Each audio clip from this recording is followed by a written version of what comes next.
That was wickedness. And they were collecting salaries every month. That is just the flip side. Now, a school that is just starting would always have so much for teachers to do. At that point, I think you should just bear with the school owner and grow with the school owner. But a school owner or school administrator knows what time, knows the time to begin to bring in other teachers and begin to share the workload. This is common sense. But from what you have said, from that question, I don't think common sense is in place there. And another factor to that could be that that teacher is good at the subject he teaches.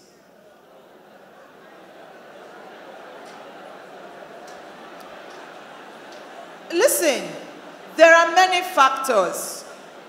Let's be sincere with ourselves. That teacher may just be very good at the subject that he's teaching. And as such, the school owner does not want to lower standard. Now, as a teacher who is good, can we have one house? Can we have one house? As a teacher who is good in the subjects that you teach, there are other things that you can do. Talk to the school owner. Recommend somebody who is equally good. Groom that person over time. You know, you can talk about workload. When it comes to private schools, workload is plenty. When it comes to government schools, workload is not as much. You know why I said that? Because it's easy to assume that the grass is greener on the other side. From the reaction, you can see that you're not the only one in that shoe. Okay? That's why I made that comment. So please, hear what he said. Leadership by influence. Leadership by personal development. Do not fight with your school owner.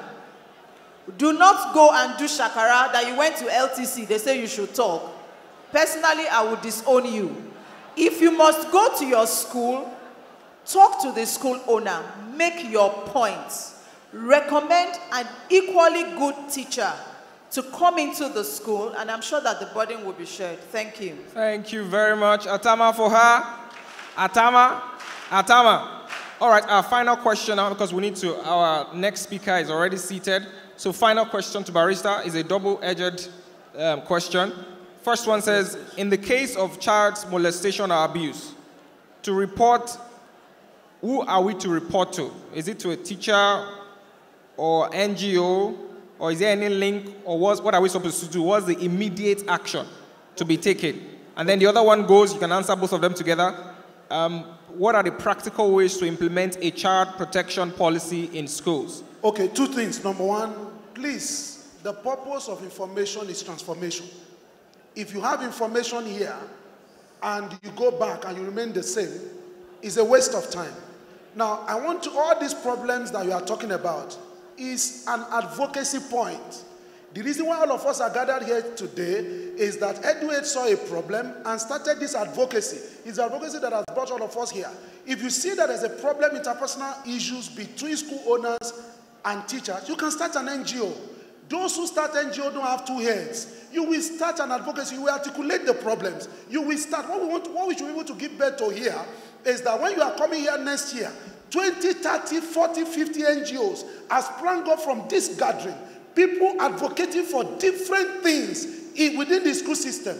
You are teachers. You can get it done. Mr. Babs saw that people were failing exams. And what did he do? He started an NGO, gathered 4,500 people. We saw that children were not participating in their own protection. We started a conference last year. Dr. Rousey was there. We gathered like 750 children and teachers. This year we are doing it bigger. We are doing it again. You cannot continue to look at a problem and not begin to look at solution. We cannot continue to stay in the city of complainants. This is not right. That is not right. The problem you see is a clue to the fact that you have solution. Your pain is a clue to the fact that you can solve it. Let's stop looking at salvation from another world. The salvation is inside of us. That's what I want to charge us to do. Now to my question. You see, if I sit here, I want to discuss child protection with you. I did a boot camp last year. Mr. Mafikuyomi was there. We spent 5 days. We were doing introduction after 5 Saturdays.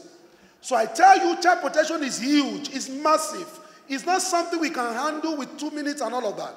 What I want to enjoy you to do, if you are interested in learning more about child protection, send me an email. You can send an email to taiwo@kilami@gmail. I will discuss with you. I will talk to you. Now, when it comes to abuse, it's still talking about molestation.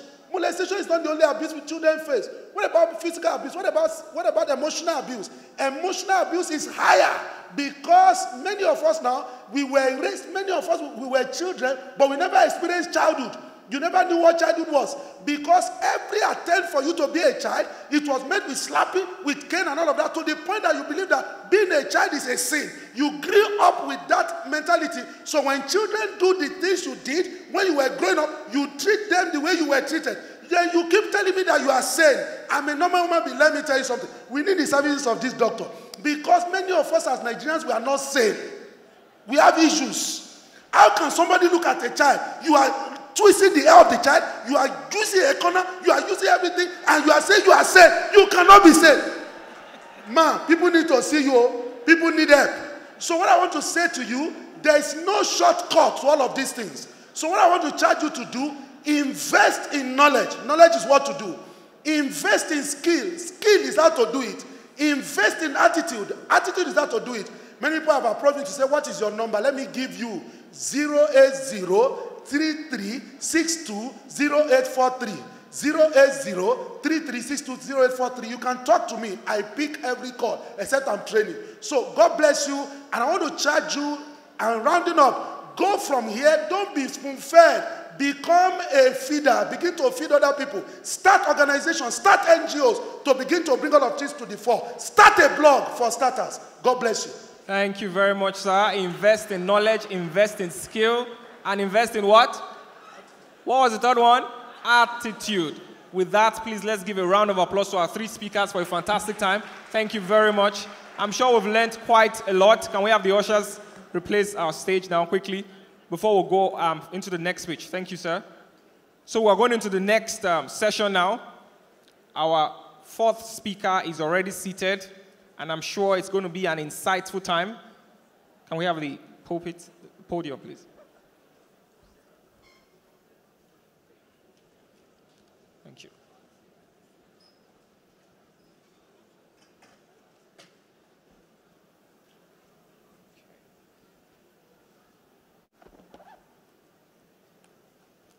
All right, without much ado. Hello? All right, without wasting much time, we're going to be calling our next speaker. How many of us have been learning something? You've learned something today. I mean, it has been an awesome time. It hasn't been a waste of your time. I mean, even the devil knew we were going to have such a fantastic time today, and then the rain wanted to cause such a damage. But you all defied the rain. So let's do one Atama for yourselves. Atama, Atama, Atama. So if you're just joining us, I mean, you've missed quite a lot, but not to worry. Some of the presentations is going to be available. That's the audio recording, and we're going to tell you how to access that. All right, so quickly, we're going to move to the next presentation. Our speaker is seated, and interestingly, the barrister referred to her just now. I'm sure we're going to enjoy that. Quickly, our next speaker is Dr. Mrs. Yewande Oshodi. Dr. Mrs. Yewande Oshodi is a medical doctor with over 20 years practicing experience. So we're going to learn quite a lot of doctoral or medical-related stuff today. She obtained her undergraduate medical qualification from the College of Medicine of the University of Lagos, that's CMUL, a master's in public health qualification also from University of Lagos, and an MPhil degree in child and adolescent psychiatry from the Stellenbosch University, South Africa. Dr. Oshodi is a consultant child and adolescent psychiatrist and senior lecturer in the Department of Psychiatry of the Lagos University Teaching Hospital and College of Medicine, University of Lagos, Nigeria, respectively. Our specific research activities have been in adolescent trauma, neurodevelopmental disorders, mental health stigma, school mental health, and adolescent substance abuse.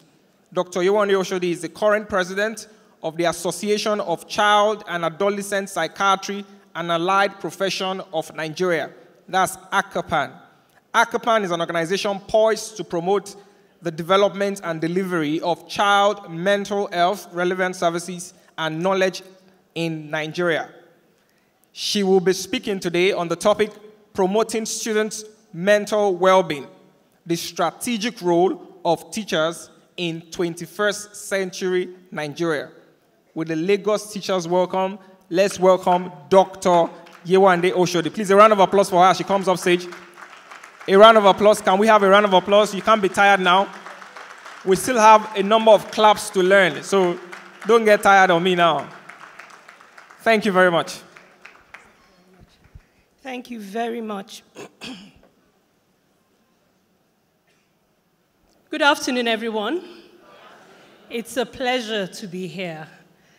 I'd first of all want to thank the Edu-Aid team for this amazing conference. They've done this. This is the third time running, Dr. Rawusi, correct? Second.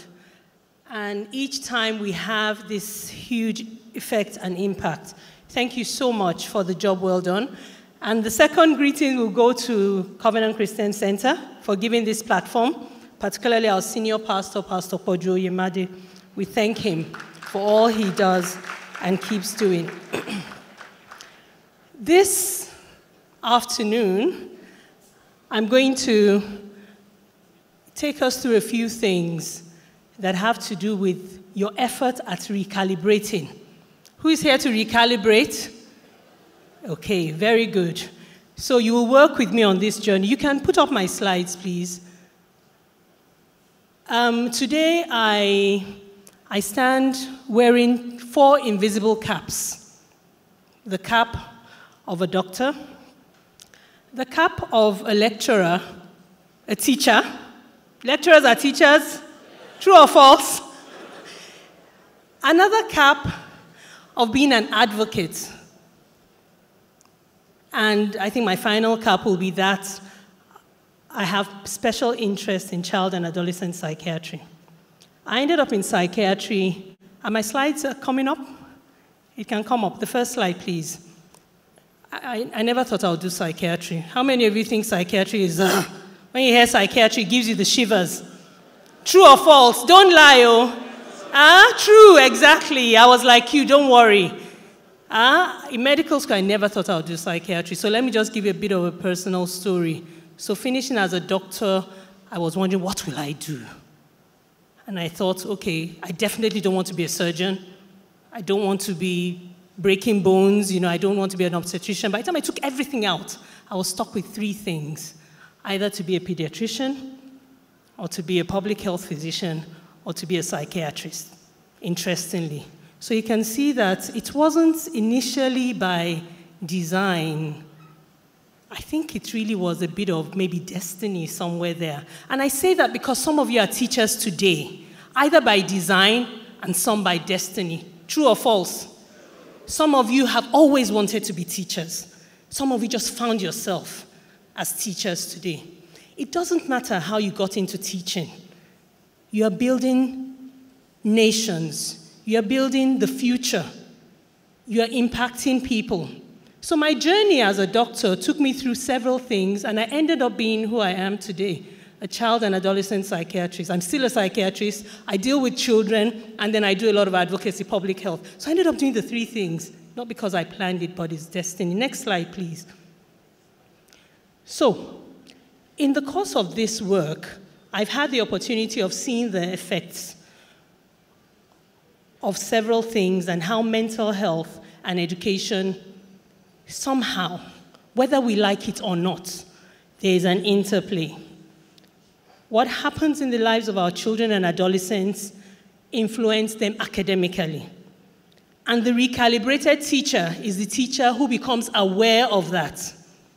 Recalibrate means to readjust, to re-engage, to shift. Other synonyms will include to reset, to reprogram, to reposition. When you hear it means to set again or to set differently. I'm encouraging you today to begin to think about how can I set again my intention as a teacher, my goal as a teacher, my calling as a teacher.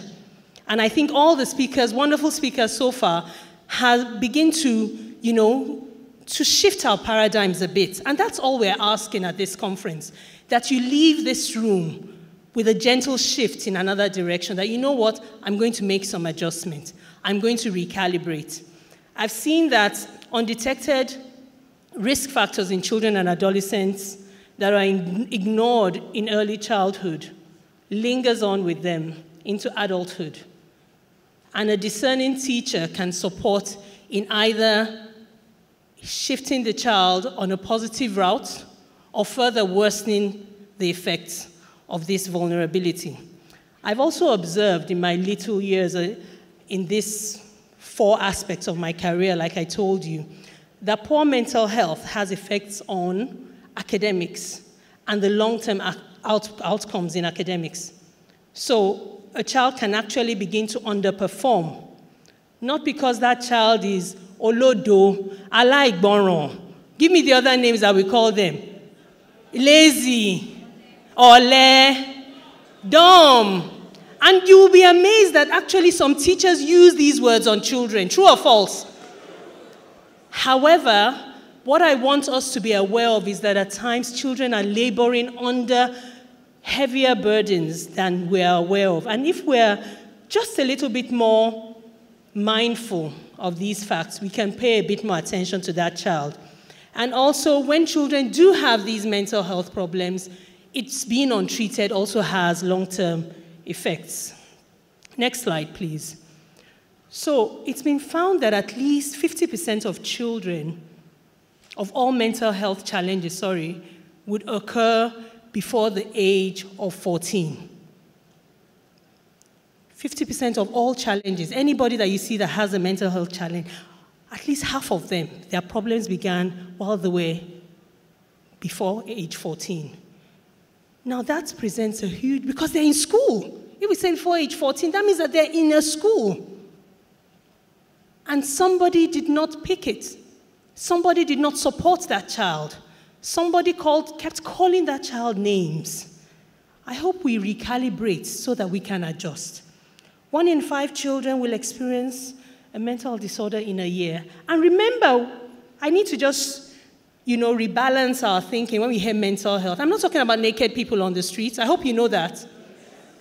There are so many issues that are of mental health quality that you can say mental health. A child is inattentive. A child is easily distracted. A child has difficulty, regulating their emotions. A child has gone through neglect and abuse and trauma. These are all things that will have emotional consequences on that child's academic performance. Let's go on to the next slide. Now, when we think about child and adolescent mental health, it is having a sense of identity and a sense of self-worth. There are several components, okay? So this slide is really speaking to that. It's also related to having sound family and peer relationships, an ability to be productive, and a capacity to use the developmental changes that they are going through and maximize their outcomes and development. So you see that mental health is just not, are you hot or you're not hot? Are you sane? Are you normal? It is about what is going on in the life of that child. It's about so many aspects that can contribute to this child and or adolescent's well-being. There are a few common disorders that are known globally, and for whatever it's worth, let me just mention them. See, this talk is not to make you psychiatrists, So don't be afraid. But I just want you to be a little bit more aware of what these children could go through. Some kids are hyperactive. How many people have that child in their class? The one that cannot sit still. The one that keeps making jokes in the class. The one that disturbs the other children. You know them, Abi. But that one will be very brilliant, but he will not pay attention to his work. Aha. I'm not saying they have ADHD. I'm just giving an example of what it could look like in some kids. So at times, there are children that have attention deficit hyperactivity disorder. They're very, very inattentive. They're hyperactive. They lose things. In fact, they are dropping them. They've lost their bag. They've lost their pencil. It doesn't come home. They don't complete their assignments. In fact, they don't even remember they have assignments. And you say, I like borrow money, bring your work, you know. Whereas that child may require a different approach to support that child, to gain competency with what they are struggling with, and assist that child through your class, and assist that child to be able to cope in the next class. Remember what I said, I just want you to become more mindful. I like what the barrister said, that this conference is about you becoming an advocate for these children. An advocate, yes, it could be that you go and set up an NGO. An advocate could also be that you're just more aware and you can speak up for that child. Oh, I know this child, he can do better. He's just struggling with this aspect of learning. Let me see how I can support this child. So you're mindful. It's not just about the children that get 80% or 90%. A child may be getting 75%, and that is, he's giving his best, considering all that he or she is struggling with. There are other things like depression, anxiety, and depression is not sadness. I'm not going to go through because these are whole lectures on their own, just to mention, okay? Kids could have depression, they can have anxiety, they can have traumatic experiences that leaves them with post-traumatic stress disorder symptoms. They can have intellectual disability. That means that they are functioning below what is expected for their developmental age. They could have substance abuse. We all know about substance abuse. It's everywhere now. These are issues that can get in the way of learning. And in the severe cases, they could actually be suicidal when issues are not treated. I think this year, we've heard a lot about suicidality, people committing suicide, yes?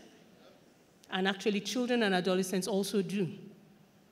When issues are not addressed timely, or issues are neglected, or we are in denial of these things.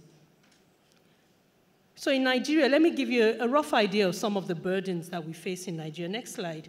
In 2010, we did a study in some secondary schools and found that tobacco, cannabis, and alcohol were very much in use, amongst them. When we say very much, the percentage may look small to you, but when you think about how that becomes raw numbers when you look at it, then it is a lot, And many of the reasons for substance use disorder included that students said they wanted relief from stress. I'm sure some of you say, what is stressing them? Abi, they give them food, you wear clothes, are you going to work? What is stressing you?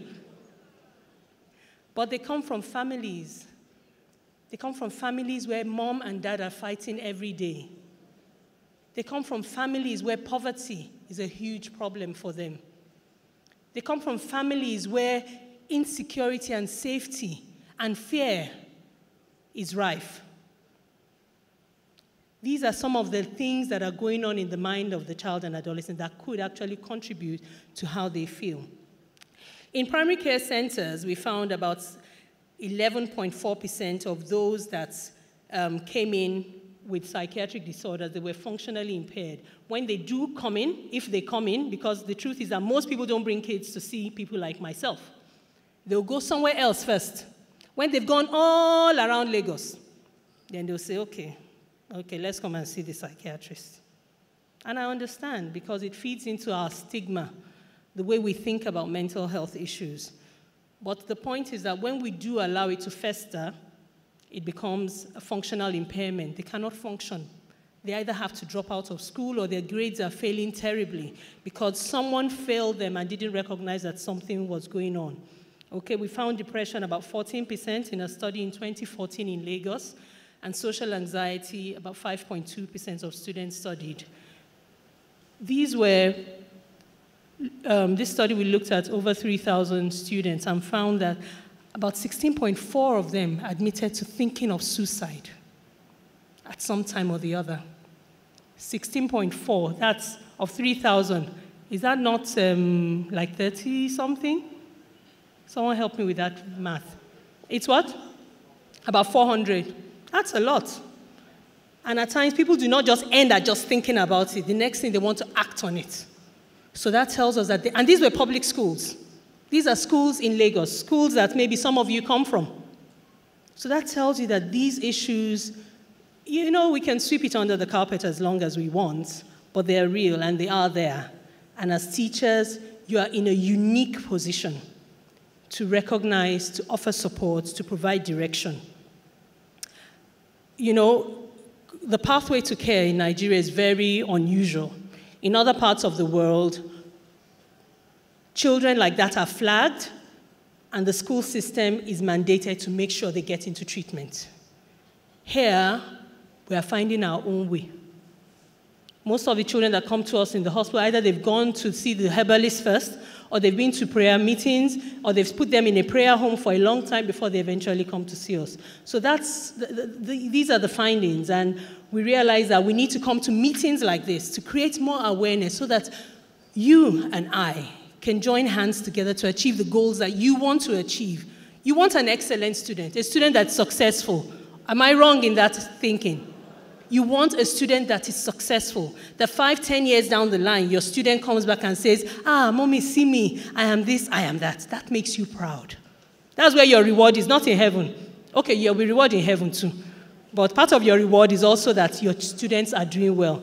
Am I wrong in that assumption? Am I right in that assumption?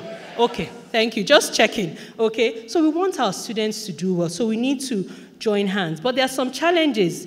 The pathway to care is tortuous. Can we have the next slide up? The challenges for detection in schools.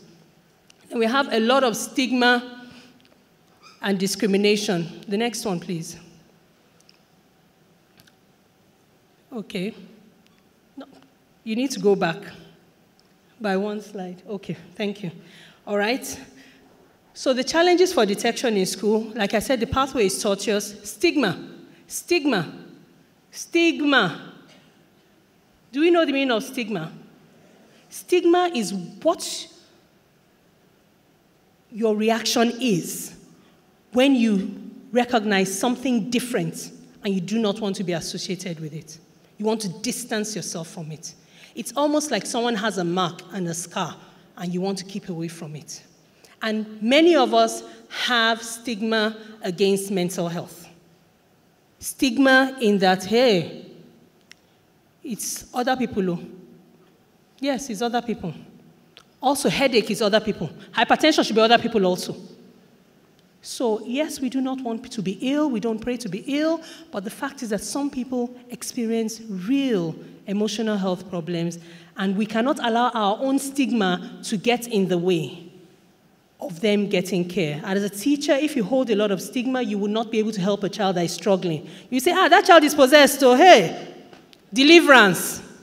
Benny Abibeko. There's a very likelihood of that if you allow your stigma to get in the way. You know, this recalibration is about opening your mind to new information. I'm challenging you with these little teasers that I'm giving to learn more about, as a teacher, how can I support my students' mental health? How can I get beyond my stigma and help these children get the help that they need? We also have a lack of social nets. In other places, there would be, you know, social workers are checking the kids at home. They're making sure they're going for treatment. They're making sure that, you know, abuse is attended to. We really do not have that in place in our environment. So I agree, it's a harder environment to function in. But we're doing so well, so far, so good, with the little resources that we have. When I say well, it's not that we're doing the best we can, but we must recognize that despite our challenges as a country, as teachers, in your underfunded schools, you are giving as much as you can. We're just asking you to give a bit more, considering the circumstances in which we find ourselves. And also, for institutional support, I like the questions that came earlier, that supposing you want to do something and your head teacher is not willing. Yes, that can be a real practical problem, but we must be advocates. You may need to keep speaking to your head teacher to get them to shift and give that, you know, increased attention to mental health. Other Issues could be teacher-related, where you humiliate your students, olodo, stubborn, never do well, lazy, all the names we've said earlier on. And also at times, teachers admit that they don't have skills. And that is true. But the first step to having skills is to be interested in knowing.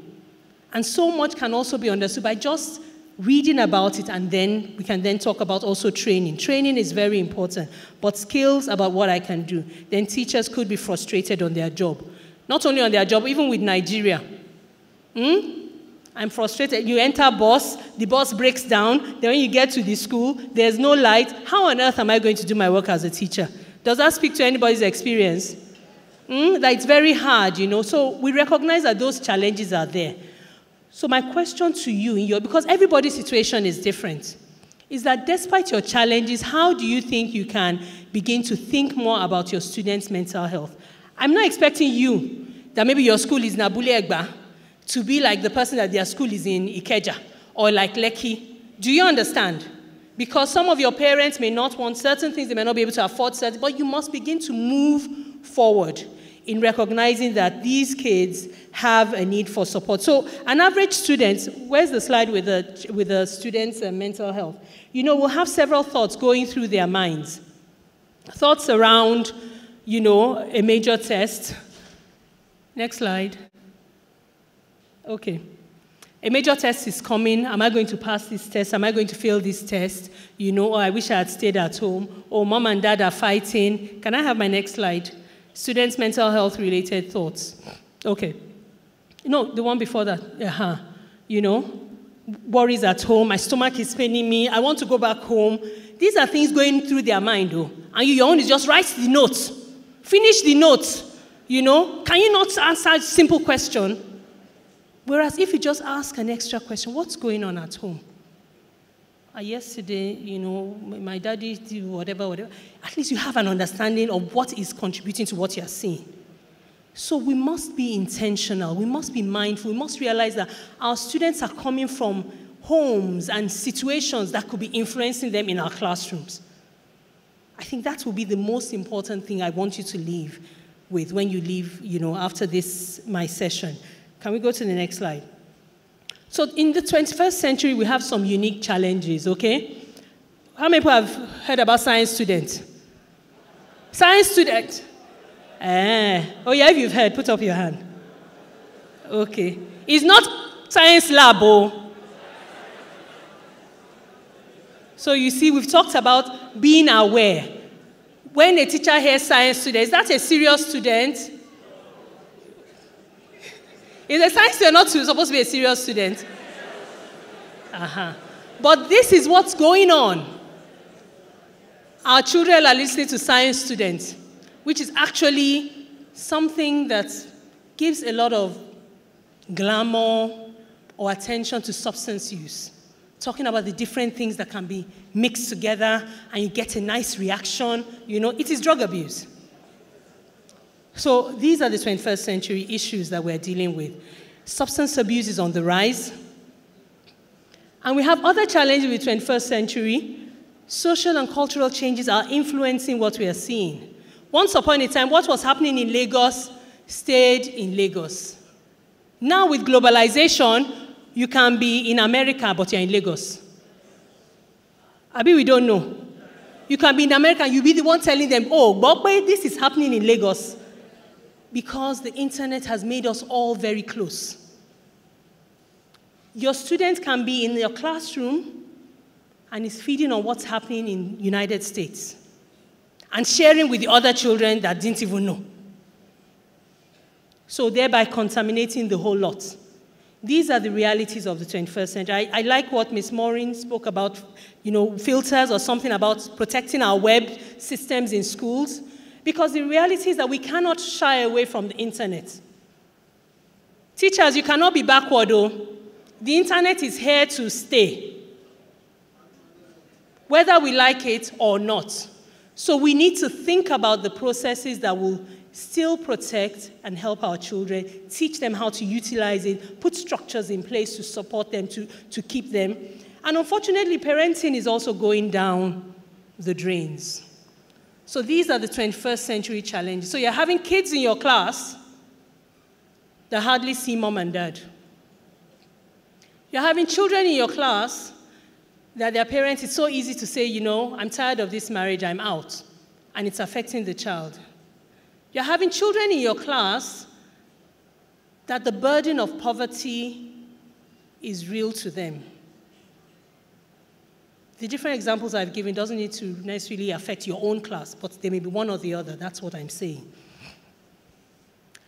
And in addition, we have our own explanatory models of disease. The way we think about it. When a child is behaving like this, it's either that he's possessed, or that the child, you know, is that the parents are bad, or that the boy is just lazy. That is our own thinking. Because of that wrong thinking, we cannot help that child aright. So these are the socio-cultural things that can further distort, you know, our ability to help the kids in the 21st century. Other unique things is, you know, early this year, the World Health Organization actually brought out a new disorder. It's called gaming disorder. Did you hear me? Gaming. So when some people, when they are gaming like this and they can't do any other thing, they are just hooked. It is actually a form of addiction. That's a 21st century disorder. And actually, there are some kids that already have that disorder. Though they've not been assessed to. I'm just estimating. In fact, some adults also, by the way. So these are challenges that were not there some years ago, but they are our reality now. And we must be thinking about how to put structures. By the way, how many of us are school owners here?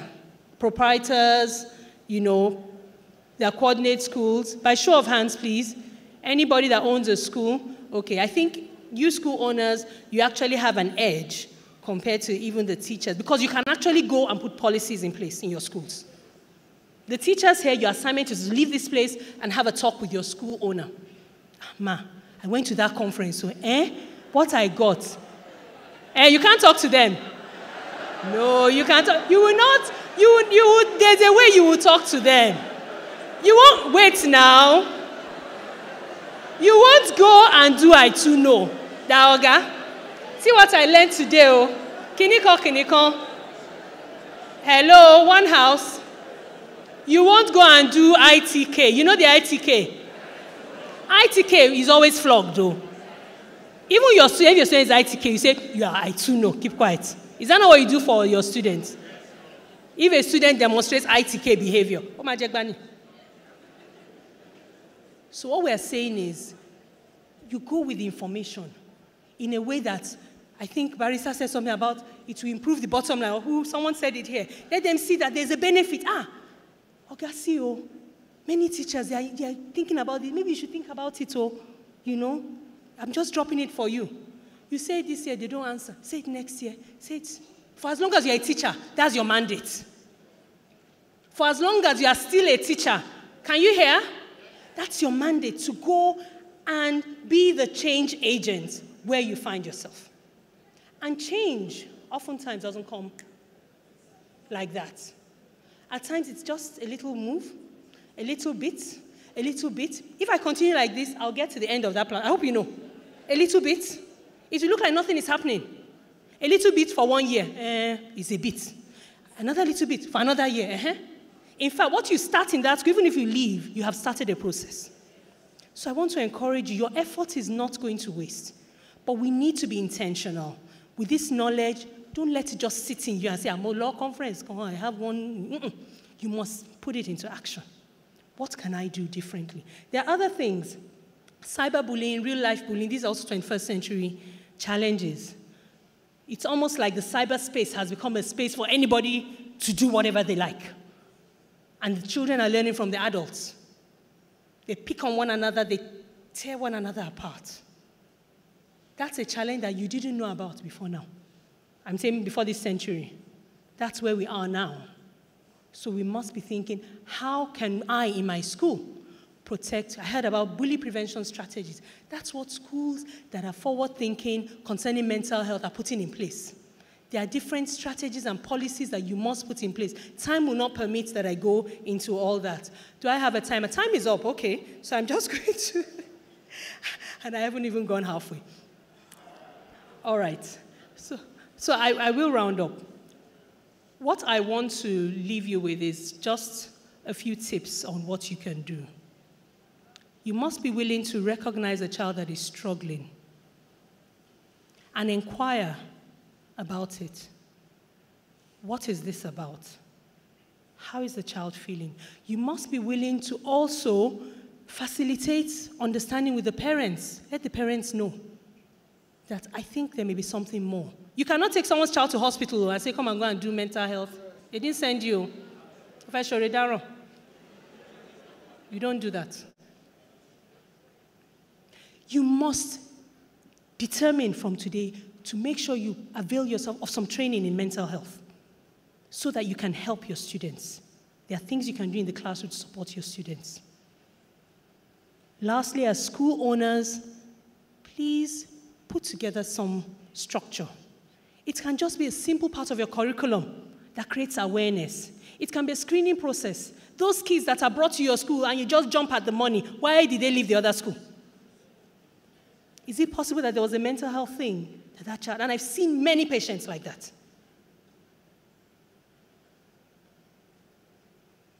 I cannot finish everything in one meeting, so I want to thank you for your attention.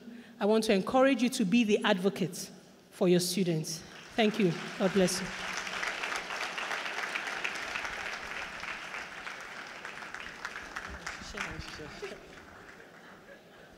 A round of applause for Dr. Yewande Oshodi.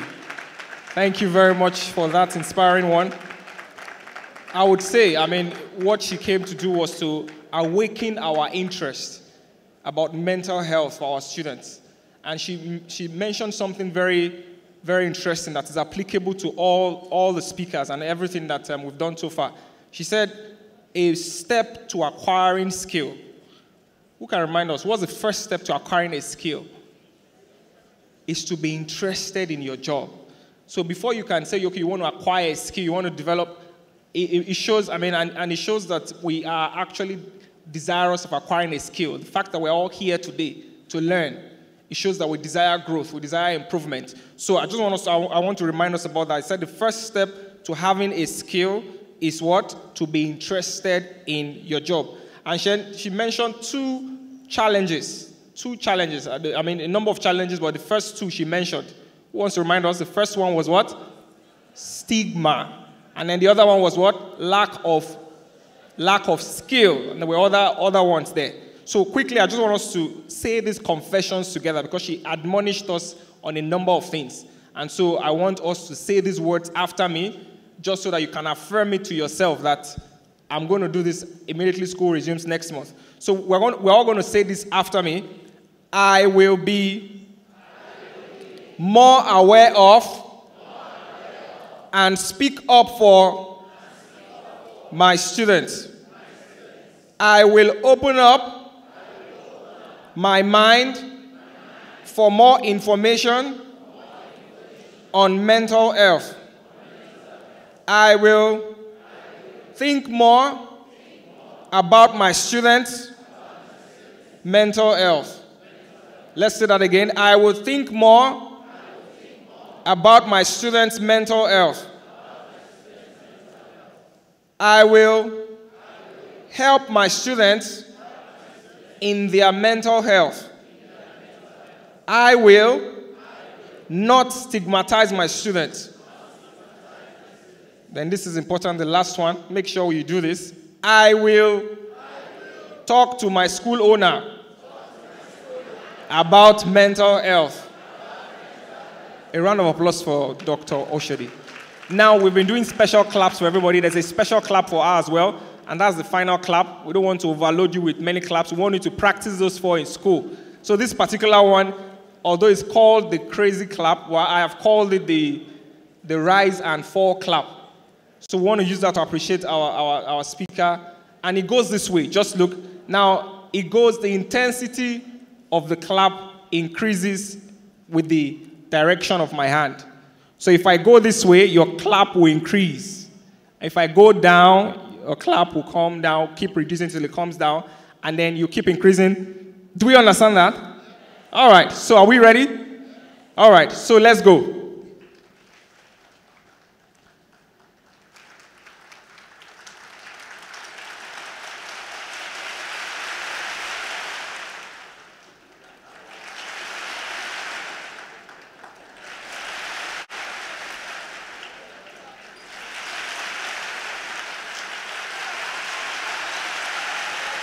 All right, thank you very much. Thank you very much. Now, our next speaker, what he's talking about is very interesting. He's talking about money. How many of us like money? Now, and it's going to be an interesting one. He's ready, he's fired, he's pumped. He's been getting ready for this particular day for several months now, actually. So, without wasting any more time, I will call him up stage now. His name is Mr. Biodun Kolawole. Now, Mr. Biodun is a leading voice in the educational and youth development industry. His experience in educational leadership and consulting spans almost 2 decades. He leads many educational interventions in the sector, including the Fit to Teach, Fit to Lead, School Health, School Choice, 360-degree parenting, and many others. He has authored 3 life-transforming Fit to Teach resources: Relationship, Goal Setting and Thinking, DNA for Excellence, and The Millionaire Teacher. He provides coaching and training for hundreds of teachers every year. He's an inspirational speaker, consultant par excellence, writer, sought-after trainer, and certified life coach. Mr. Biodun lives in Lagos, Nigeria, with his wife, Debola, and children, Ayofe and Ara. Today, like I said, an interesting topic, and please, we should begin to write our questions for the previous speaker and the one coming now. Today, Mr. Biodun Kolawole will be speaking on the topic, teachers and financial freedom. How many of us wants to know about that? I mean, everybody should be interested in that. Teachers and financial freedom, the millionaire teacher. How many of us wants to be a millionaire? Yeah? Who wants to be a millionaire? All right, you're about to find out. Please, let's welcome Mr. Biodun Kolawole.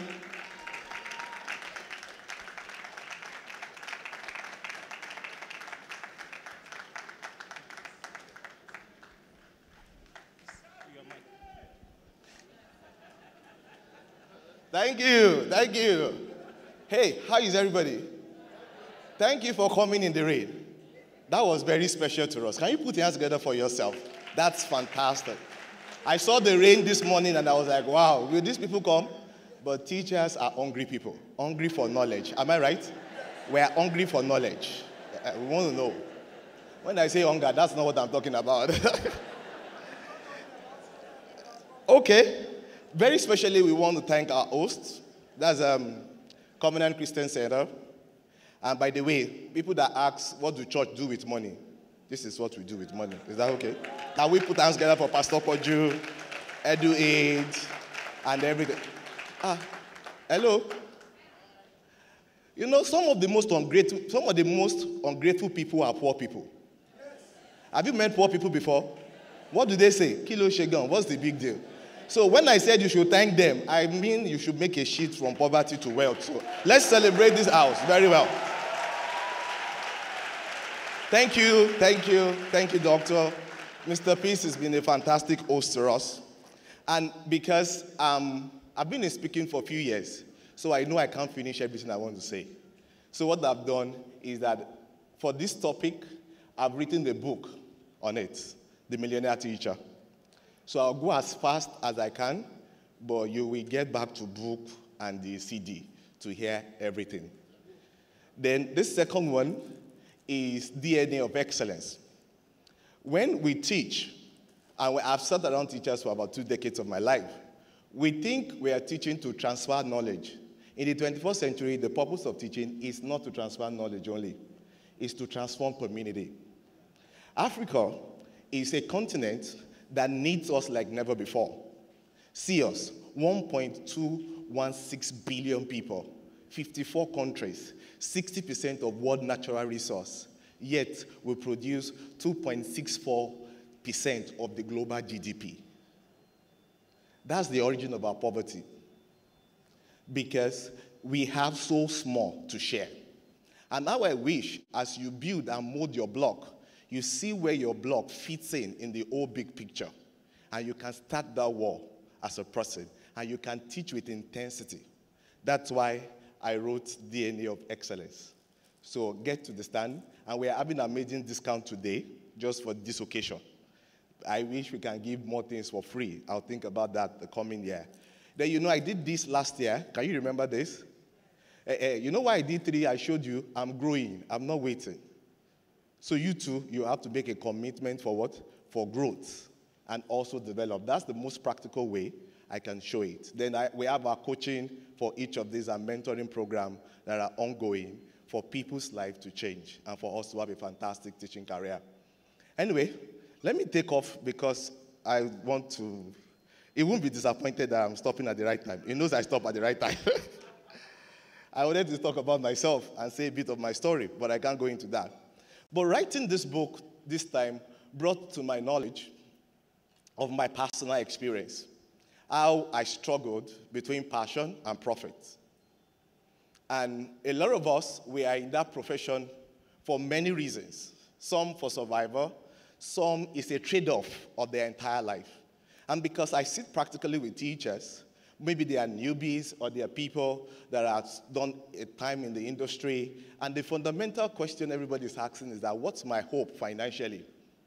So I courageously put this piece together and talk about what most people do not like to talk about. Am I right? Let's get to connect with it. But before I go on, let me just define the term millionaire teacher so that we get it in perspective. I believe in process. Hello? Are we cleared? I don't believe in cheating others to climb up. Is that okay? I don't like shortcuts. I wanted to show you my pictures as of 2005, 2004, so that you understand process with what we are trying to teach, like that. Okay, that's me. What do you like? Okay, laugh a bit. Is it funny? You like that one holding a bottle of Coke in a non-completed building? And you can see me right here today. That's the best way I can teach process. Nothing sustainable is overnight. So you must be committed to building it. So a millionaire teacher probably is somebody that has done any of these 5 things. Number 1, earn ₦1 million within a short while. And I say that with all reference because all of us in this room, my goal is at least 1,000 people. If your income has never been on 1 million before, it will reach in another 1 year. That's my objective. That's why I came. The second one is you have over ₦1 million in assets. The third one is earn $1 million monthly. The fourth one is I give $1 million out. Somebody here, you give $1 million out. I'm talking about you. Oh, you don't believe yourself. Yeah, it's a big mental shift. I know what's going on in your mind. The last one is serve 1 million people. First of all, I'll just put a tip on the first one. Earn $1 million shortly. You will soon see a video. In the last 1 year, I've had amazing results of people whose life changed, whose finances were impacted.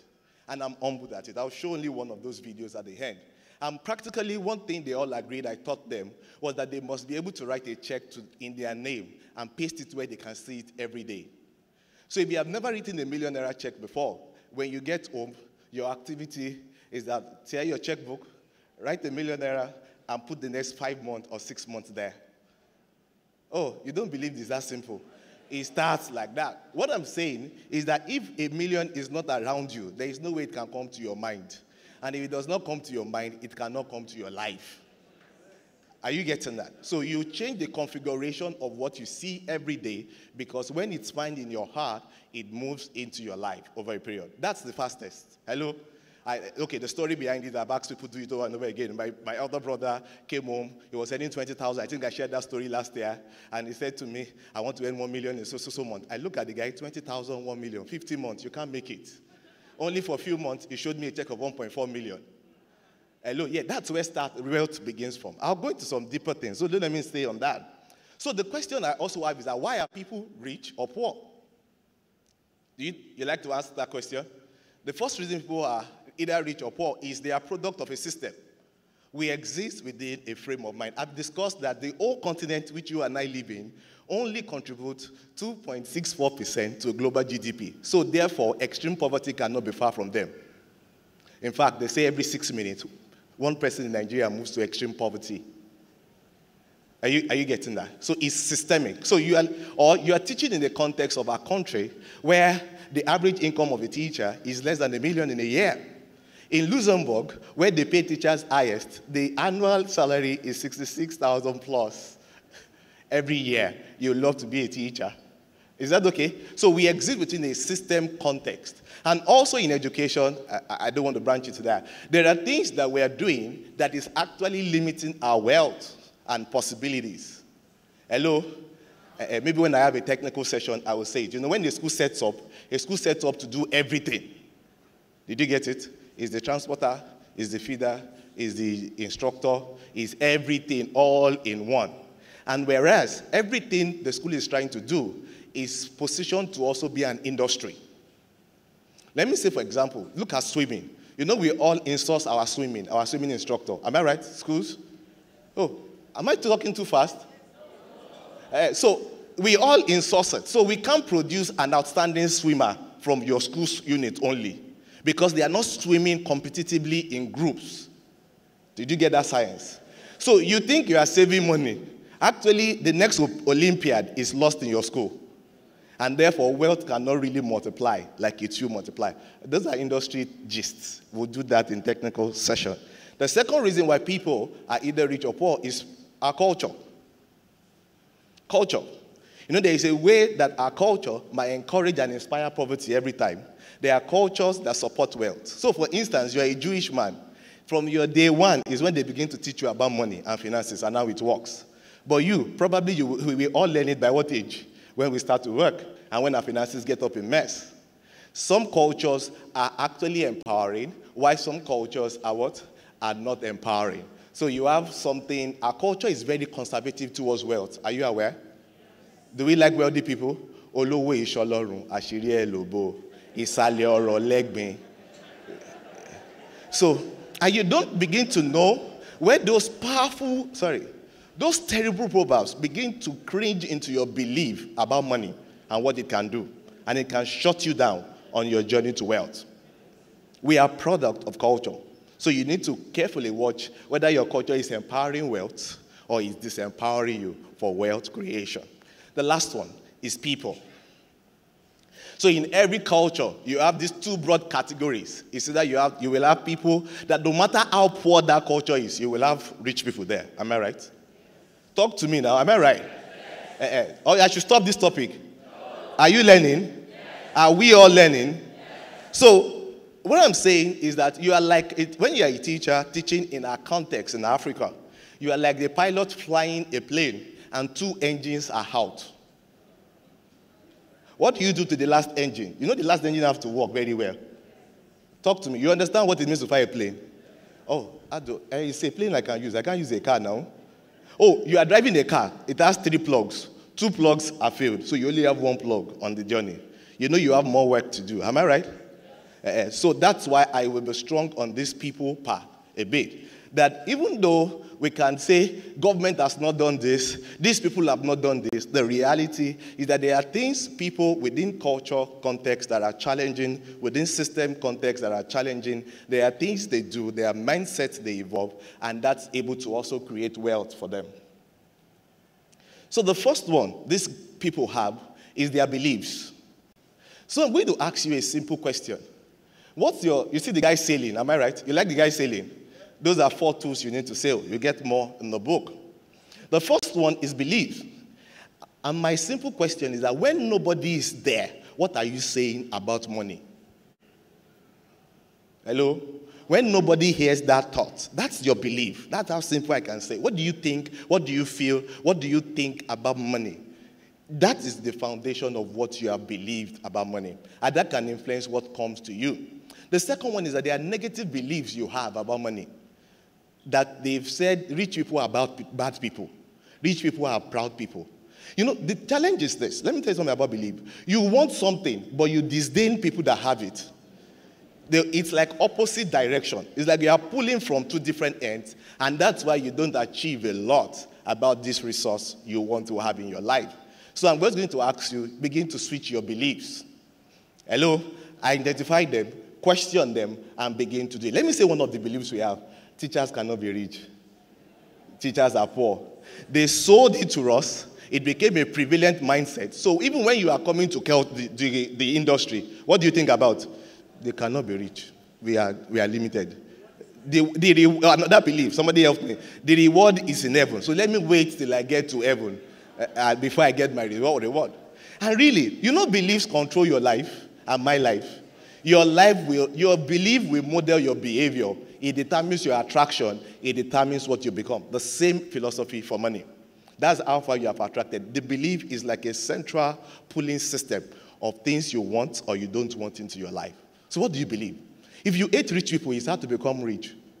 If your word is that those rich people, I change it every time consciously. We rich people.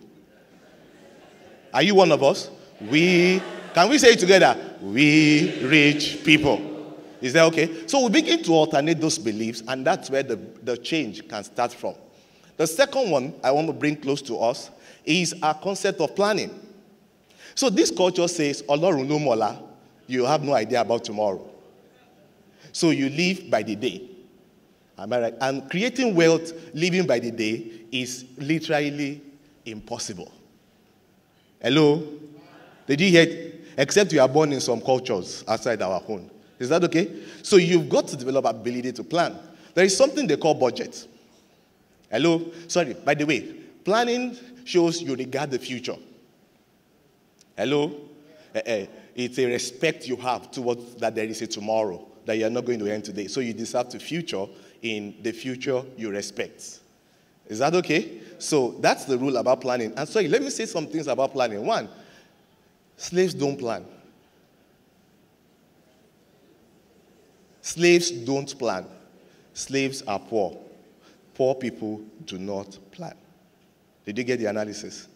And wherever we got our culture of not planning for, I don't understand it. Because if you're a Christian or you're of the other faith, you see that the God you serve is a planner. You see eclipse 500 years. They know when the eclipse are going to happen. That should tell you about that planning God that you serve and you profess to follow. So if you don't plan, you don't look like him. The next one I'm saying is budget. Budget is, how many people do this habit? When your money finish, you now ask it, where did it go to? It's an habit of poor people. Budget gives your money direction before you start spending it. Hello? Yeah, you got that? Give your money direction before you start spending it. The evaluation is necessary. Do it. But let it, that money you have, you feel like spending it. Does it happen to you? It doesn't happen to you. So it's because there is no budget. There are things I won't do because it's not in the budget. Is that okay? So it creates discipline around your finances. My time is running. The next one on that discipline planning is the culture of savings. Hello? Savings is a powerful law to create wealth. Let me say the thing saving does to you. People say it's too small, so why do I need to save? That's when you need to start saving. Because if you don't save now, you can't save when it increases.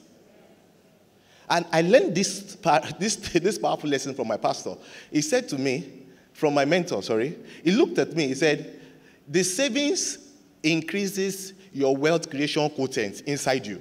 Because when there is nothing, it's hard to think at all. Do you agree? When you are from ground zero and there is nothing, you feel, where do I even start from? But when there is savings, it drives the poverty thought away a bit. Did you get what I'm saying? That's the mystery of savings. So it helps you to start from somewhere. And I've used this principle to do projects before, over and over again. Hello? Keep a little, and that little can increase. The last one is investment under planning.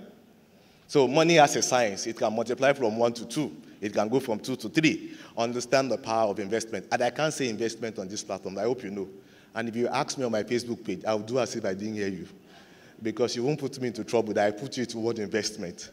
But identify opportunities and be ready to get your money to multiply through simple things. Read about it. That's why information is key. That's the next one I shared. Is what? Information is what? Key. If you don't know, I say humbly in that book, I said to myself, we might know physics, we might know maths, we might know how to teach a three-year-old. But if you don't know, you are ignorant about finances. Go and seek financial information that can change and improve your life. Is that okay? As a teacher, we need to also know. The last one is people. And I'm heavy on people.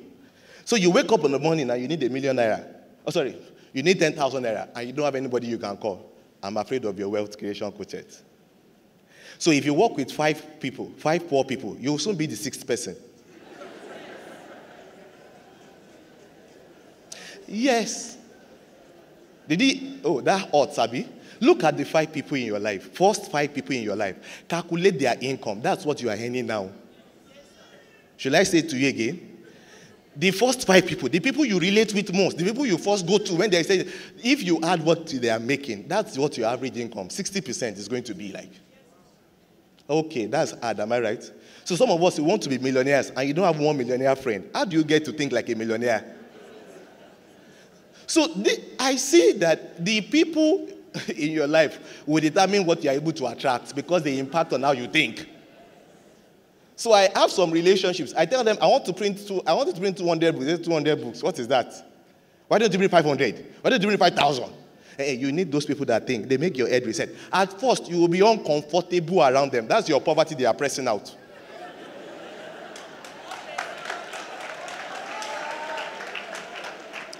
Anytime you feel discomforted with those things they tell you, like, they don't understand me. They don't know it's very hard. They are helping your life. They are opening your mind to possibilities. Because even with the little you want to do, you don't have money for it.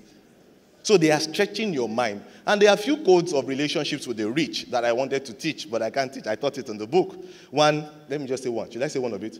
Don't feel entitled to their resources. You didn't make it for them. Don't feel entitled to their resources. Why we rich people don't like poor people around us most times is that they think because we have to give them. Did we make the money together? So that's one thing that we need to learn. You need to also be able to engage in conversations. We need to engage in meaningful conversations with people. And those are things like that. Don't be a taker all the time. Be also what? A giver. A rich person also has his needs. Find the needs. So I see a lot of people trying to run after me. Hey, Beno, come and do this. But I'm like, do you know I have needs. I have God visions in my heart. And the only people I will feel attracted to most times are people who help me to achieve some of them or not. People who take from me. I avoid them. Don't say I told them. I avoid them. I run from them. Is that okay? Because I also need to nourish. So briefly, because of our time, I'm too fast with all I'm sharing. Am I right? I'll finish in time. The next one is to discuss what are the opportunities in education. So I'm a teacher. Somebody is saying that, how do I assess opportunities? What are opportunities for educators? So I'm just going to also summarize it like I've been doing. The first one is that you have to redefine what you call problems. Because problems are opportunities. Oh, you don't believe that? So let's pick the general factor. In war, somebody benefits. The guy that sells weapons. Did you get it? There won't be UN without wars in the world. You didn't hear that, I'm sorry. I don't want to be quoted. There won't be. So everything is generated to us. This flip side of the coin. Problems, opportunities, like that. And if we look at our sector, you come and say, hey, the educational quality is poor in Nigeria. It's an opportunity. People like me, I won't have anything to eat in my life. Hello? Do you agree with me? Oh, there is a creative problem. Yeah, it's so that we can solve the problems and get paid and create value for it. Because ultimately, money was an afterthought creation of man. Hello? So what happened? The thing you learned, it was trade by barter. Can you remember? You produce yam, I need rice. Am I right? Hey, can you remember that one? Then you bring your yam. What do? I bear your rice. So, but when we miss the dynamics of value, that's when resources run away from us. Hello?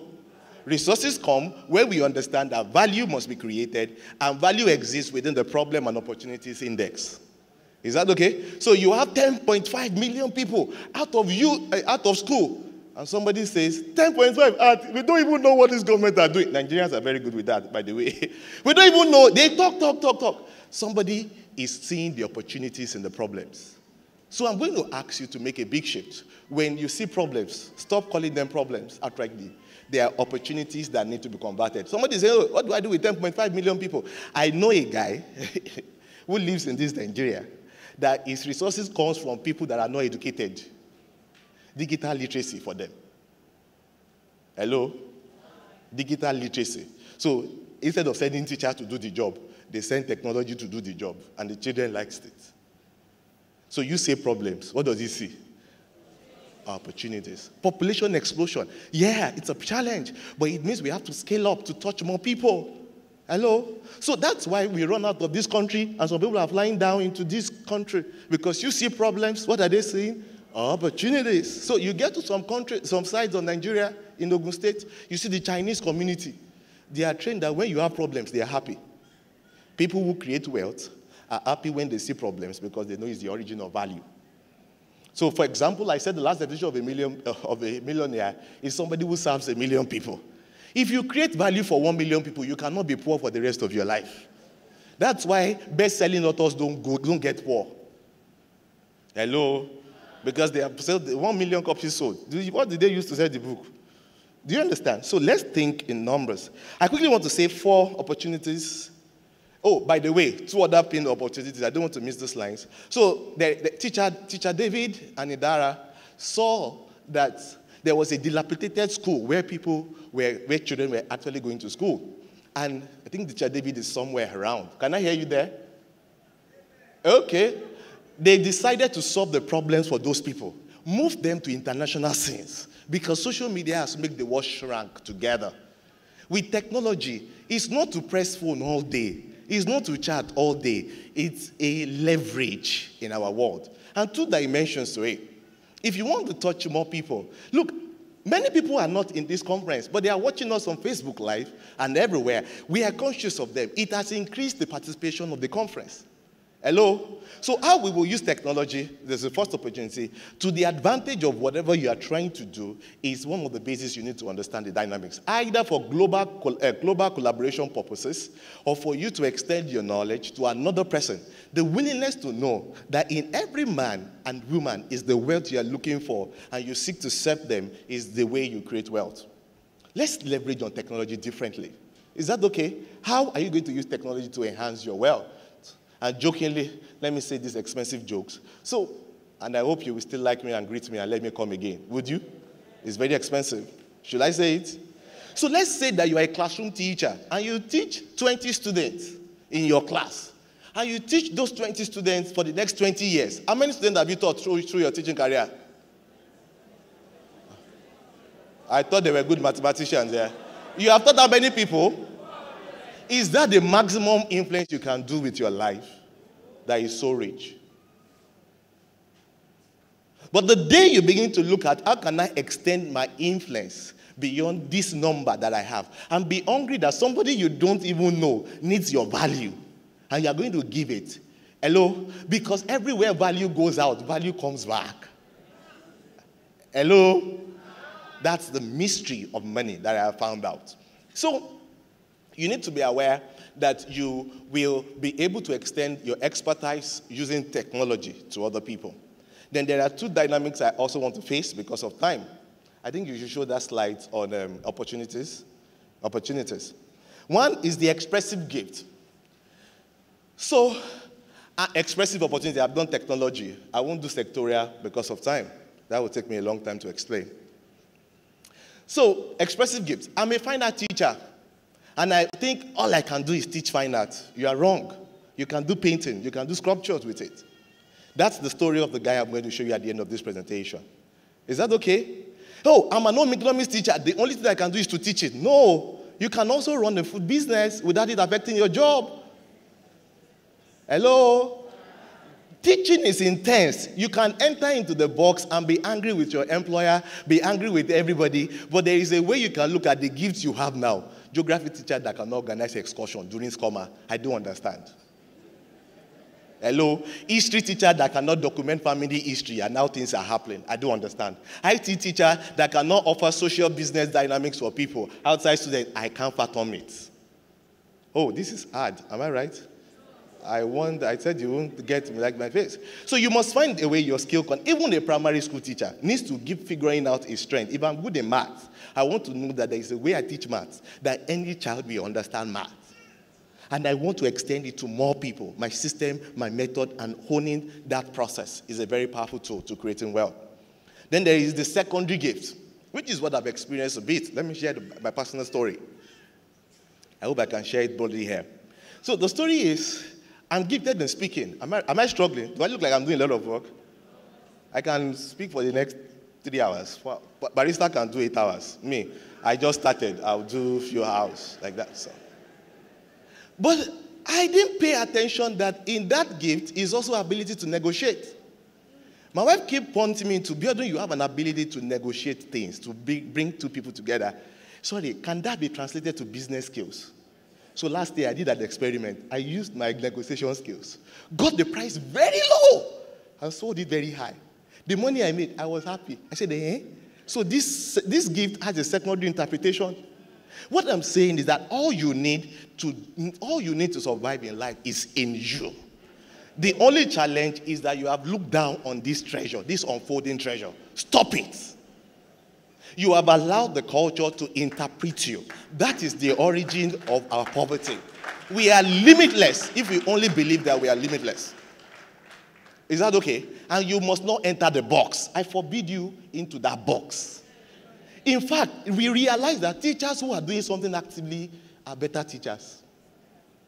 It doesn't reduce the quality of their work. It's just the capacity that expands. My story here is the guy that does that fine art teacher I'm going to share in a moment with you, he's still one of the best staff in that school, but he was not seeing it. I came to open your eyes, get the treasure out, and stop getting frustrated. Then there is this part that I'm going to be in a hurry to finish. So, excellence and wealth. Can I have that slide? It's a wheel. You can't do without one and not experience the other. In fact, in our environment, they are born the same day. That's why I put that date there. 000, from the origin of the world. They are companions. Everywhere you see excellence, what do you see with it? Wealth. Every time you see wealth, you also see what? Excellence. So please, I'm going to challenge you. Change the circle that you are running on. Pursue excellence. Quality or nothing. Quality or nothing. You deserve the best. Stop feeling undeserving. Some of you, when I called 1 million, you shook and said, me, 1 million. It's you I'm talking about. If you pursue quality, you will get wealth like never before. I believe human beings deserve the best. That's why I go extra mile. You like my slides too. Quality calls quality. Mediocrity has a very good friend. You know his very good friend. Should I tell you? Say it together. What's the twin brother of mediocrity? When you see mediocrity in an environment, poverty is not far. It's just strolling on the streets. Poor people are mediocres every time. I'm not saying that. You see that face me, I face you are living with. If you start working on these principles, using the most of what you have, the way you can use it, putting attention on quality, you will see that the circles of poverty leaves you. Is that okay? Start paying attention. I didn't know this. My time is up. Should I say it? So, my brother used to tell me, one of my circle, he said, Bedu, send your clothes to the dry cleaners. I said, dry cleaner, when I have washing machine and a washing machine. Me, dry cleaner. I can iron myself. I said, stop. I didn't listen for 4 years or 5 years. Ordinarily taking care of my clothes, I experienced increase. There was a day I took my clothes to the dry cleaners and I entered there. I said, so Bedu, you have this number of clothes? That's what excellence does. It pushes you hard in the beginning, but it drives wealth to your direction. When we explored Fit to Teach as something we're going to do for teachers, it's based on those circles we did. We did something that we know was out of the educational circle. We knew when you saw our materials, you feel these guys have all teachers, is it not book we are writing? But we wanted to stand out. We wanted quality because teachers deserve the best. If quality enters your mind, it will go into your class.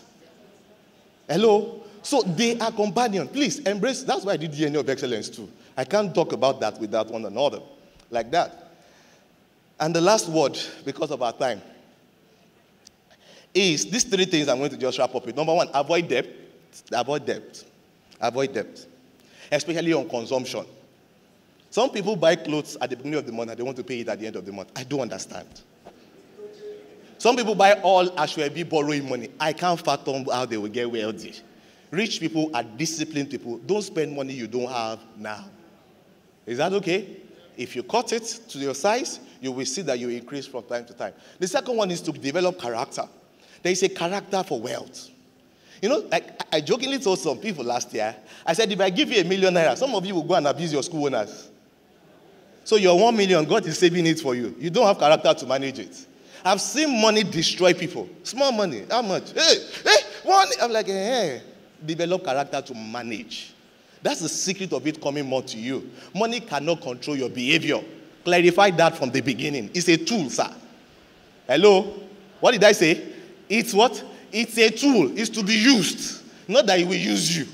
Is that okay? Let's see. Some of you, humility comes. I've seen wealthy people as one of the most humble people in the world. Have you not noticed, Barrister? It's poor people that are proud. Hey, me. Who did that to people? Me. Who are you? The real people understand that money does not control their behavior, and they always see it as a tool to improve people's life. The last one is what? Give. The way you kill your greed is by giving it. That's why on my lines of defining wealth for you, I said somebody that have given ₦1,000,000. There is no way you give and you don't have more. It's the spirit of giving that multiplies. I'm giving today. Am I right? Am I not giving today? As all the facilitators, are they not giving today? We know the secret. Barrister knows the secret. It is give, and it will be given to you. Is that okay? Have a giving plan. The way we break greed is by giving it. Wow. Time is up. Okay, we can have this conversation on the next slide, but permit me to show a short video, because as I describe these things, some people say, he's faking it, this is what happened. Out of all the things that have happened in the last 1 year, 2 years of our lives, I want to show this video as something that somebody has done. And if he has done it before, who else needs to do it? You are the next. Can I have the video up, please? The Fit to Teach training.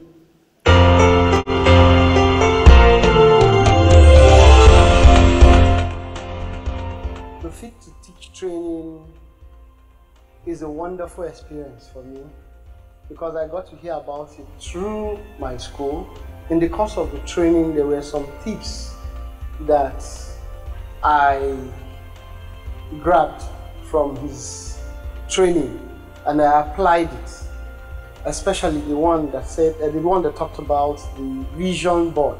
I was worried about my earnings because it wasn't enough for me. But after the Fit to Teach, he opened my mind to different possibilities beyond just teaching art, teaching in the classroom. I evolved from hand to mouth to becoming somebody that people look up to, not just the children, but the society at large.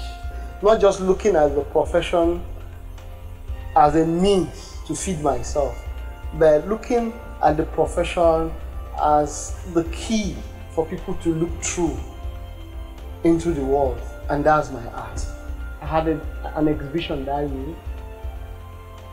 I was targeting 15 million, but I realized 5 million. And for me, Fit to Teach is an experience every teacher should have, because it's like a key to the doorway for success. If that manual can transform my life, I believe it can transform yours too. Let's start the wealth creation journey together, and let's go. The next 1 year, I see you multiply beyond your comprehension. And they are based on principle. Pastors can pray for you till tomorrow. If it's not in you, it's not going to work. I hope you will dare this and do something about it. Thank you so much. It's been an interesting time.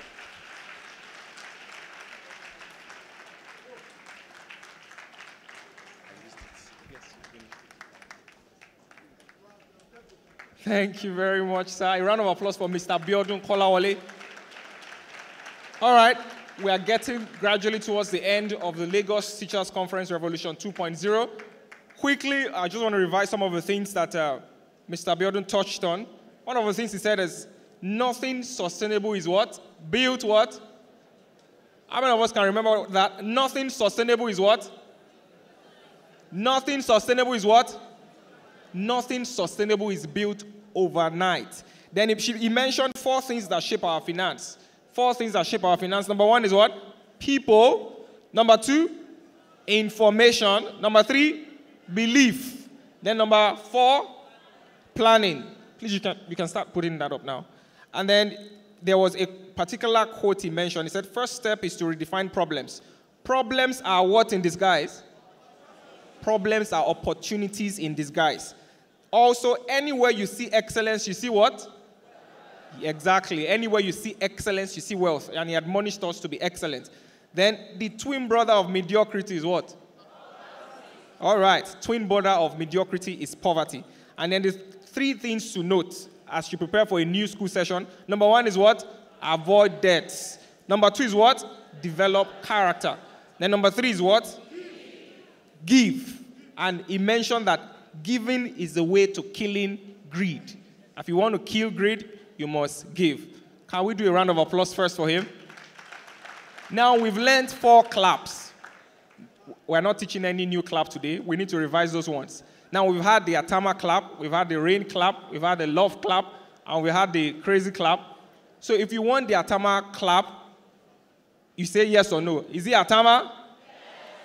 Is it rain? Yes. Is it love clap? Yes. Wow, since the love clap is winning. He said everything. We can't do everything now. Is it the crazy clap? So I think we have between Atama and love. Is it Atama clap? Yes. Is it love clap? Yes. Oh, I think the love clap has it then. So let's practice the love clap to appreciate Mr. Biodun Kolawole. Are we ready? Yes. 1, 2, go.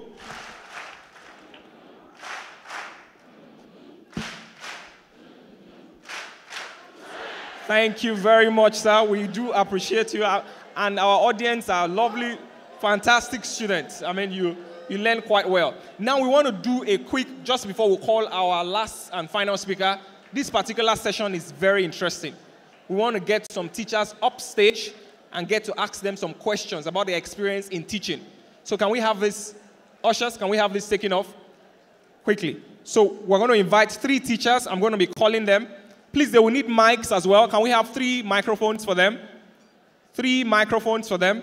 First of all, I'll be calling on Miss Sheung Awodiji. Please, a round of applause for Miss Sheung Awodiji.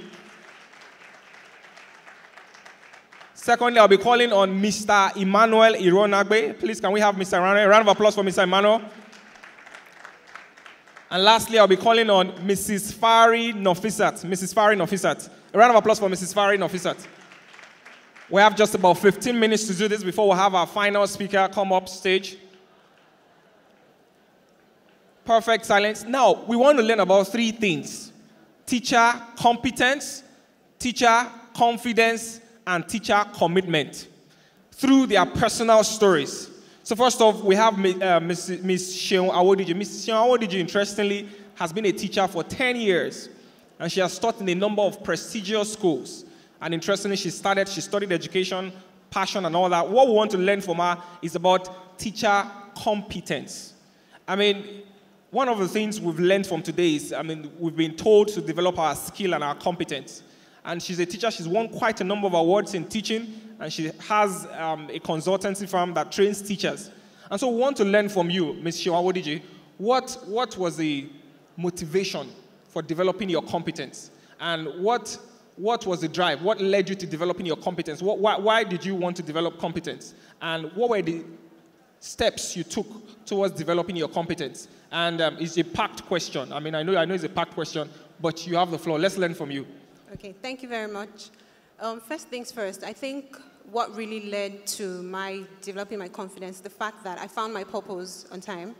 I knew I was meant to be teaching, and I ran with it. So no one was going to stop me. I remember in my first 3 years of teaching, I had bought the whole works, a printer, laminating machine, just because I was intentional about my growth and about my children.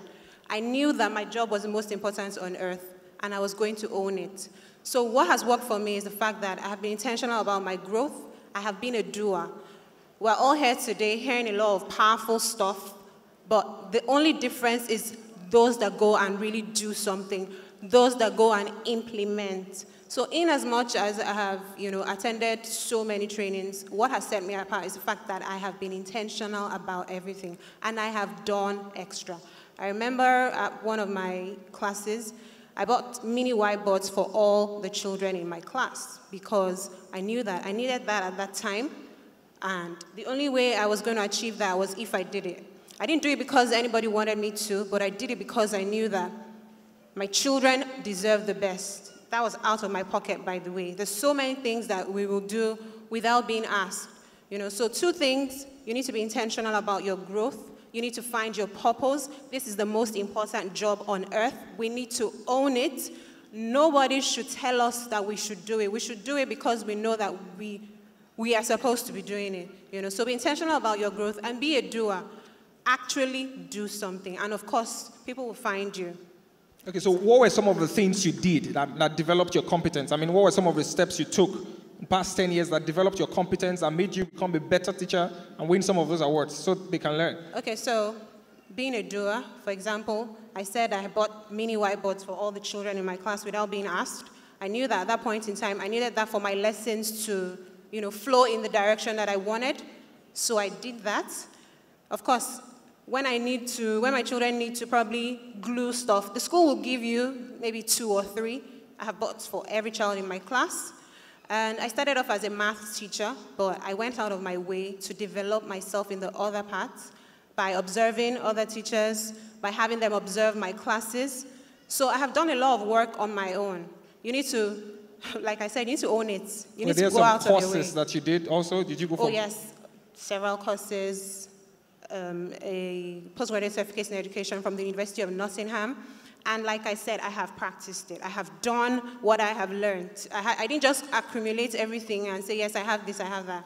And that's why I can today own my own consulting firm and train new teachers, because I've been there and done that. Yeah. Thank you very much. A round of applause for her, please. That's Ms. Shion Awodiji. Now we'll move on to, and that's how to develop your competence. We're talking along the lines of competence. Now we'll move to Mr. Emmanuel Urunagbe. I mean, what we want to learn from him is about teacher confidence. I mean, because one of the things I get to see, I'm also a teacher. I mean, I'm a trained teacher also. First degree is in education, second degree also in education. And one of the things I always see when I interact with people, if for example, if there are 3 people here now, and I ask somebody, now, what do you do? The person tells me, I'm a teacher. Then this third person goes, oh, really? Was that what you wanted to do? I mean, those kind of questions have a way of dampening the morale of a teacher.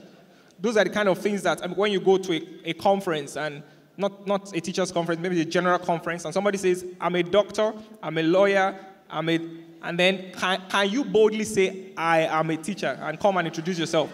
So let's learn from Mr. Emmanuel. Mr. Emmanuel has been a teacher for the past 25 years, and he has experience along the lines of teacher confidence. So tell us, how can teachers develop their confidence?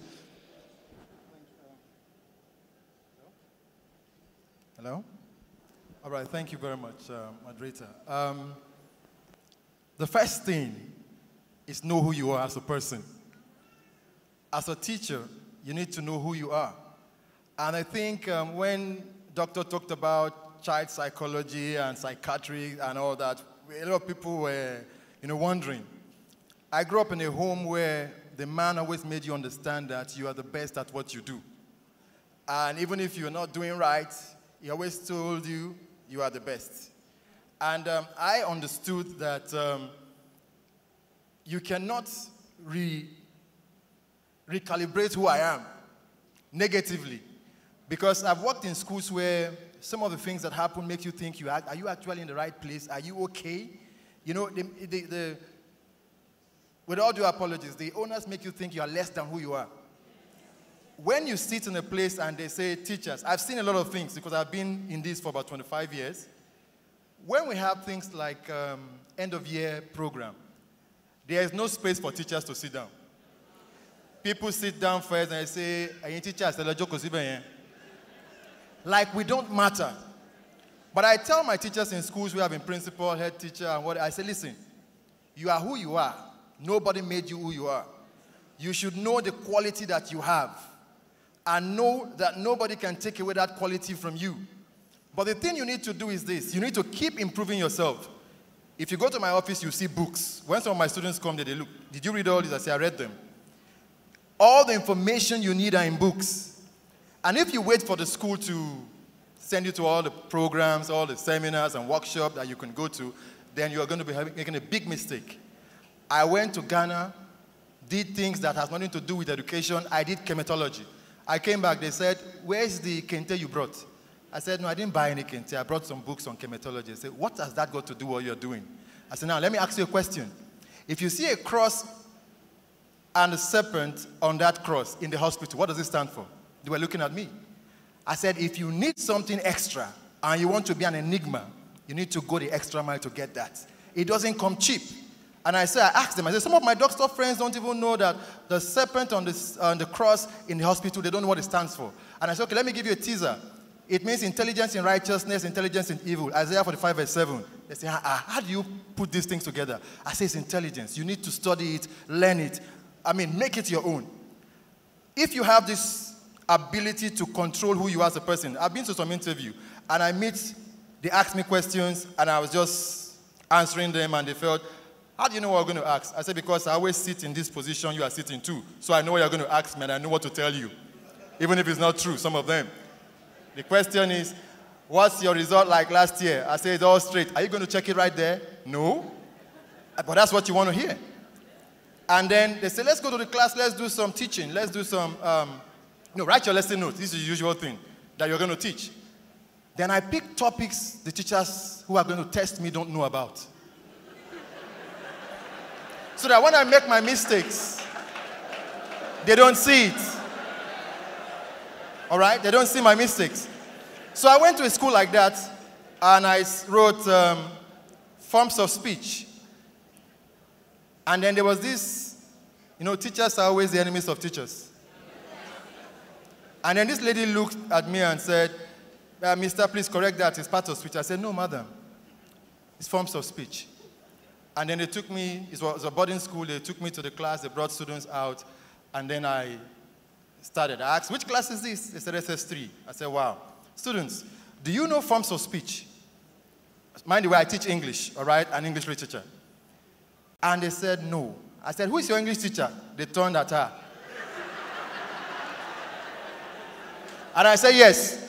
You wouldn't know it because your teacher doesn't know it. Everybody was there. You know why? She tried to embarrass me. Tried to take out my confidence from me. Because she thinks, if this guy comes in here, he's going to take my job. And I was only going to come to teach, to help, not to take your job. And then she said, take your lesson note. I said, madam, please, hold that lesson note. I'm going to say everything I've written down without looking at it. If I make a mistake, call me back. I've been teaching it for 20 years. It's in my head. I don't need those papers. It's to guide me. How many of us follow step 1, this, step 2, this? Did you put in student disturb, step 3? Student did not listen, step 4. Did you put it in? You don't.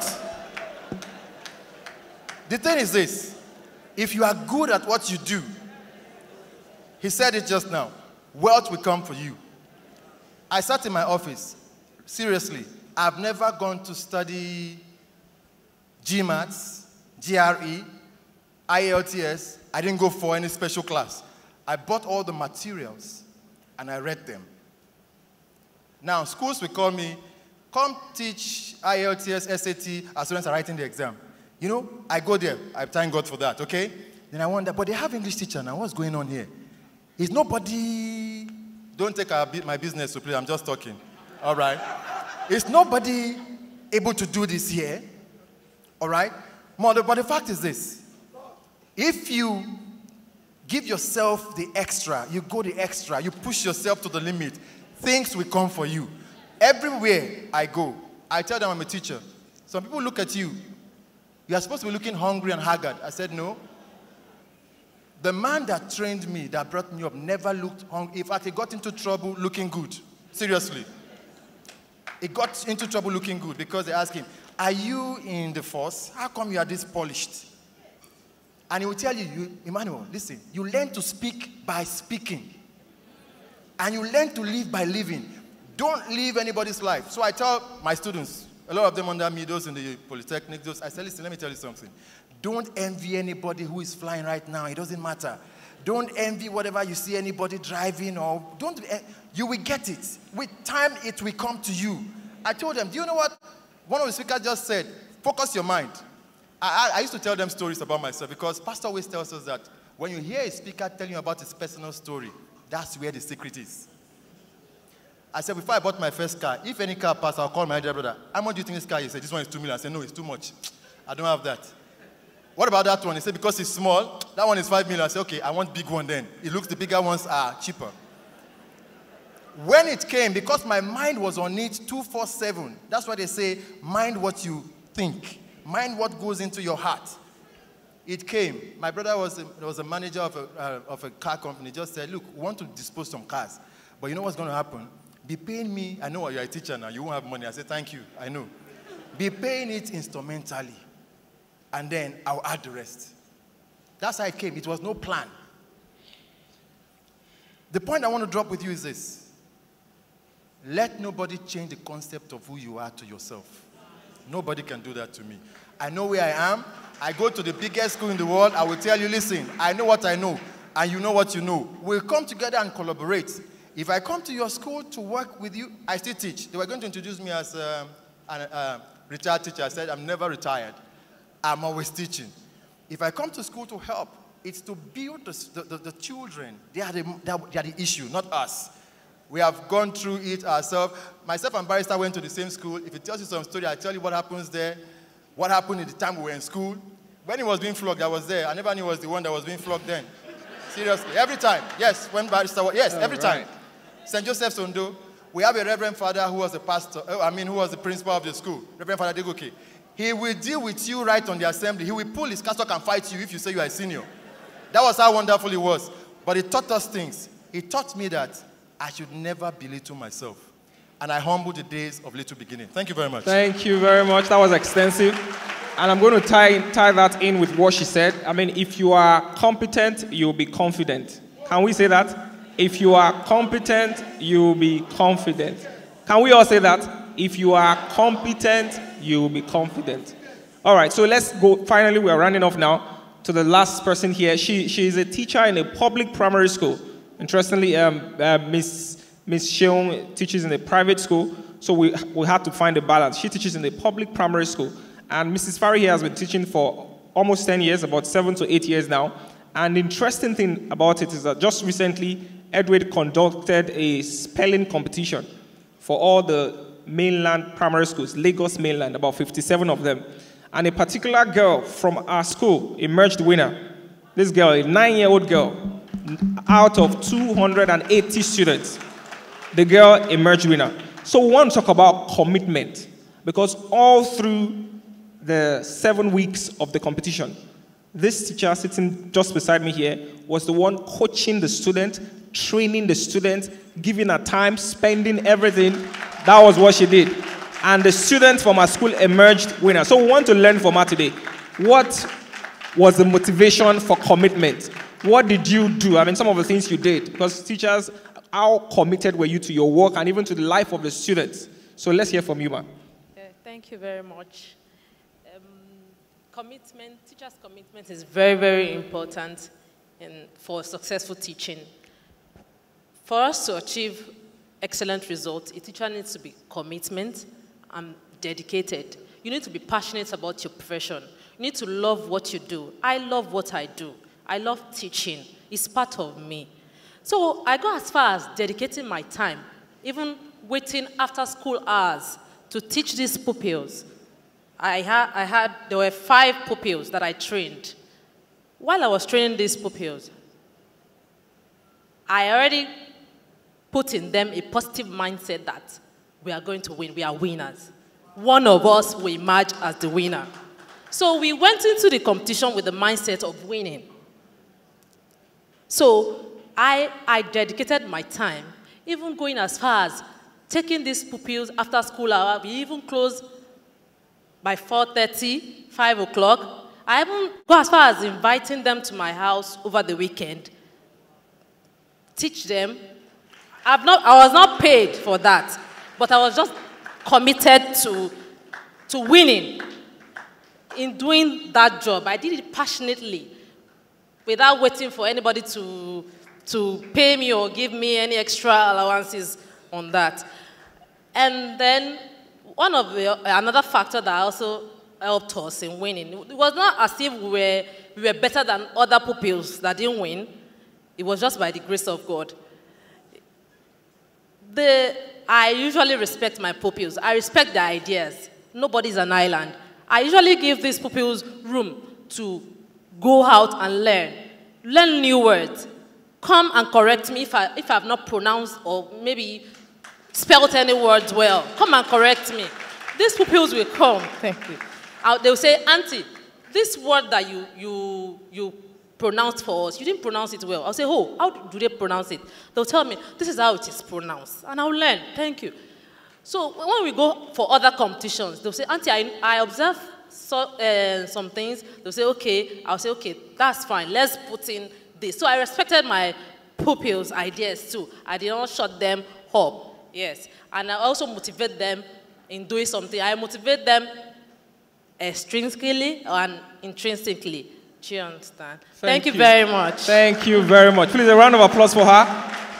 Now, one of the things that also happened during the competition, because I was one of the planners, on the final day of the competition, that's the finals, there was a particular word the girl that regurgitate. Regurgitate. That particular word, according to this teacher, yes, she thought about the word the night before. While I was sleeping, I even dreamt of the word. Yes, she dreamt about that word. Yes. And that's what commitment does. As I got to the school the following morning, I called the girl. Spell regurgitate. She couldn't get it. I said, what do you mean? Can you not spell? I've been teaching you regurgitate for the past how many? So I had to recall again. The girl said, okay, she can spell it. I said, can you spell regurgitate? Fortunately, when we got there, it was regurgitate Mr. Peace called for us. So I was so amazed when we got there. Thank you very much. And that ties up to all the three things we wanted to look at in this interview. If you are competent, you'll be confident, and you'll be committed. If you are competent, what? You'll be confident, and you'll be committed. Please, a round of applause for them. I mean, an awesome time. Please, a round of applause for them. As an exemplary teachers, you can see there, they've done exceptionally well. Please, can we have the podium back now? Thank you very much. Please. Thank you. You can just hand it over to the ushers. All right, right about now, we want to welcome the last speaker of the Lagos Teachers Conference. He's also no stranger to the house. It was here last year at the first edition of the Teachers Conference. Quickly, can we have the podium quickly? Now, if you have questions, please just put your questions together. I mean, it's still a learning platform. This happens just once a year. So I know we're running out of time. Some of you have to leave, but don't miss anything. If you can wait, please wait. So you can learn all the necessary things. If you have questions, put them together. Some of the guys that are seated here on this side, they are here to take the questions and sort them out. So quickly, without wasting any time, I'll be calling on our final speaker by name, Mr. Edu-Aid Abodurin. Is deeply passionate about using psychology, creativity, and inspired knowledge to equip, empower, and catalyze individuals and organizations to achieve their goals, attain superior performance and excellence within their sphere of influence. Already here, Edu-Aid Abodurin brings about 22 years of extensive experience spanning the fields of human behavioral psychology, neuro-linguistic programming, project management, and other fields. Is a licensed practitioner of neuro-linguistic programming. He was also the pioneer director of the Enterprise Project Management Office at Insight Communications. He will be speaking today on the topic, Educating the Digital Child. Please, a round of applause for Mr. Edu-Aid Abodurin. I don't need this mic. Good afternoon, ladies and gentlemen. Okay, sir. Good afternoon, ladies and gentlemen. No, I thought we were talking to teachers. Good afternoon, my people. All right, how are we doing? How market? And how are your students? First of all, I want you to help me give a round of applause to my excellent people by all means. And like you said, this is what we do. Thank you very much. I also like you to let me give a round of applause to my brother, my friend. He doesn't like to be called a pastor, but it's Pastor Peace and his team at Edu-Aid. Lovely people. Let me clap for them. Let me clap for them. What they are doing, I will get to it in a bit, and I want to appreciate every single person today. You know I love you, Barrister Taiwo Akinlami. Excellent, excellent gentleman. I'm a fan of your work, even though we don't get to see all the time. I am always inspired when I read from you, when I hear the things you do. Somehow you're going out, I'm coming in. That's the kind of relationship. You are entering somewhere, I'm coming out of the place. Lovely brother, please. I appreciate you. Dr. Femi Orawusi, God bless you. Miss Maureen Awolono, thank you very much. Mr. Babs Olugbemi, excellent gentleman, thank you very much. And Dr. Mrs. Oshodi, remarkable. I met what she said. By the way, some of the things she said, I need you guys to listen. And as teachers, it will interest you to know that we have much more serious issues on our hands than any other generation. I'm going to get there in my slides so I don't preempt. Thank you very much for that opening session. And everybody clap for yourself, clap for yourself. Excuse me, sir. Remind me that clap. Is it love or what do you call it? You know repetition. What do you call it? Hakuna Matata. Say it louder. Atama. All right, so let's give the MC and everybody here an Atama kind of clap.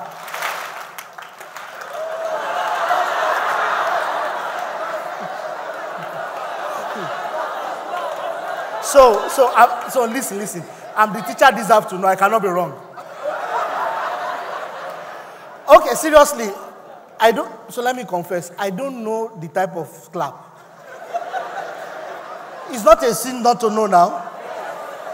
One of the problems of our educational system is that they've taught us that you must have all the answers. But actually, we should move towards asking good questions.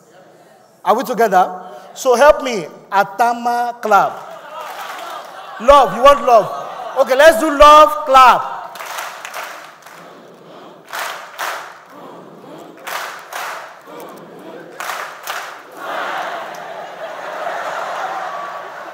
Okay, thank you very much. That was a very interesting one. I will start and I will try and race through this. I understand I have about 35 minutes. You see, you're going to forgive me. I'm one of those people that I think a lot. And so my presentation, you know, a lot of things are going on in my mind, and I will try to make this very short. But if you're a teacher in the house, I'm excited to meet you. I won't bore you with the story. Can you bring on my slide? I won't bore you with the story of, I can see body and prevalence. So. Can you hear me with my slide? Oh, it's not yet up. Okay, I won't bore you with the story of my mom anymore. You guys probably who are here last year. But please, as a part one of my presentation, listen to what I said last year. If you're in the house this morning and you're a teacher, I love the young lady here who said she believes in the dignity of her job. We need as teachers to come to the place that we know that within the sectors of the economy, teachers are most likely the most important fabric of the economy, in my own opinion. And I will not bore you with the details of that. Okay, this is not working, so let me move the slide. How to point it this way? So what is here is not what is there. Okay, please help me coordinate the two. Next slide. So I'll be looking back, Abby. Because what is here is different from...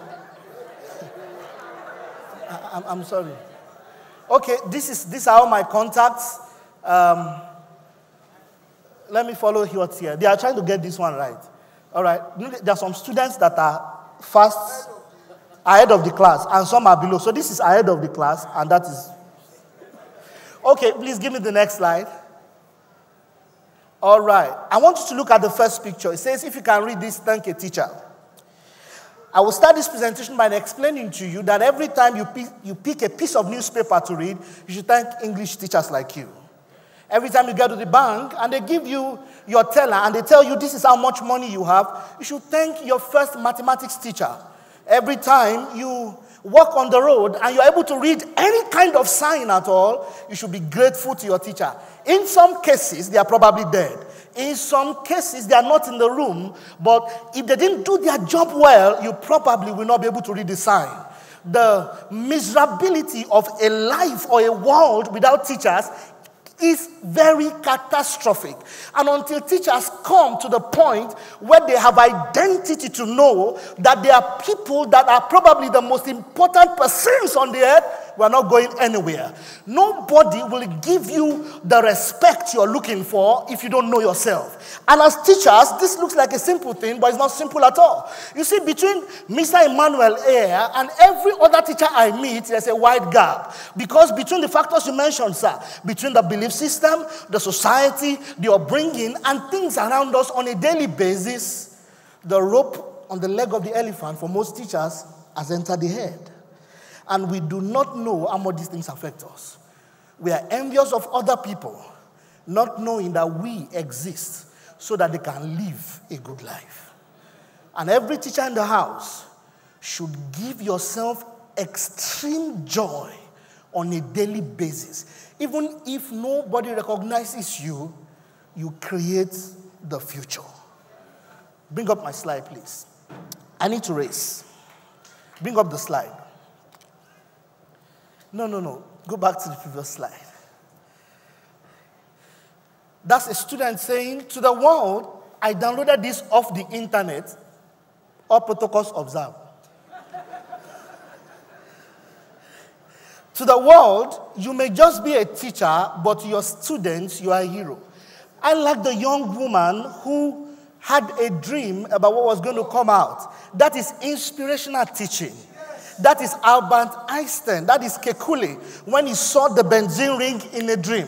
That is teaching the student that education is more than the physical world and that they should go into their spirit to bring out substance for success. That to be genius in life is a matter of internal material. And this is what good teachers are made of. They are people that inspire you. They help the small child to become the adult. So that you are reading back to the adult. Can you give me that slide? You see the small teacher. You see the small young girl reading to the teacher. What is going on? Please don't matter. You can record me, but I need my slide up. Please. I want to say praise the Lord. I now remember that I'm in a conference.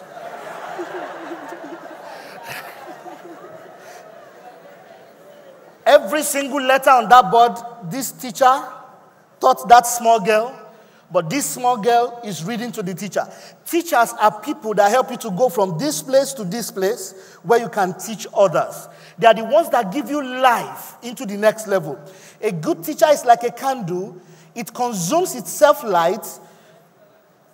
It consumes itself to light the way for others. That's what good teachers do. Maya Angelou said, I think a hero is any person really intent on making this world a better place for all people. Some people may not believe in heroes, but they have not met my teacher. This is the identity of the teacher. The teacher is not just a teacher, the teacher is a hero. The teacher is a massive hero. Every time, think about your life, not knowing how to communicate. Think about the frustration. You're a PhD holder, also a psychiatrist in a teaching hospital. All because some teachers took time to explain to you the basic concept for you to get to that point. All forms of success as a lawyer came because a teacher did it. Just imagine life without some people not being teachers. This identity looks simple, but we forget. I watch teachers all the time. I speak to teachers all the time. The sense of what they do is very small. They go, I'm just a teacher. Teaching is poor. Our reward is in heaven. The problem with this paradigm shift is that it must continue to be with you every single day, because society will try to make you feel less because of physical cash. And I thank you for your session. Every single teacher should try to be wealthy. I'll get there in the presentation. If we don't fix the poverty problem in education, we will have serious problems making any meaningful results. A lot of the stress we are talking about, people want to be inspirational, but when there's no stomach infrastructure, the physical infrastructure, all this inspiration during class, all this hyper-motivational quote, work done will be equals to 0. Because the more you are inspirational, you will remember our strength, remember the downfall on the road, reality will bring back to normal. Okay, my slide, please.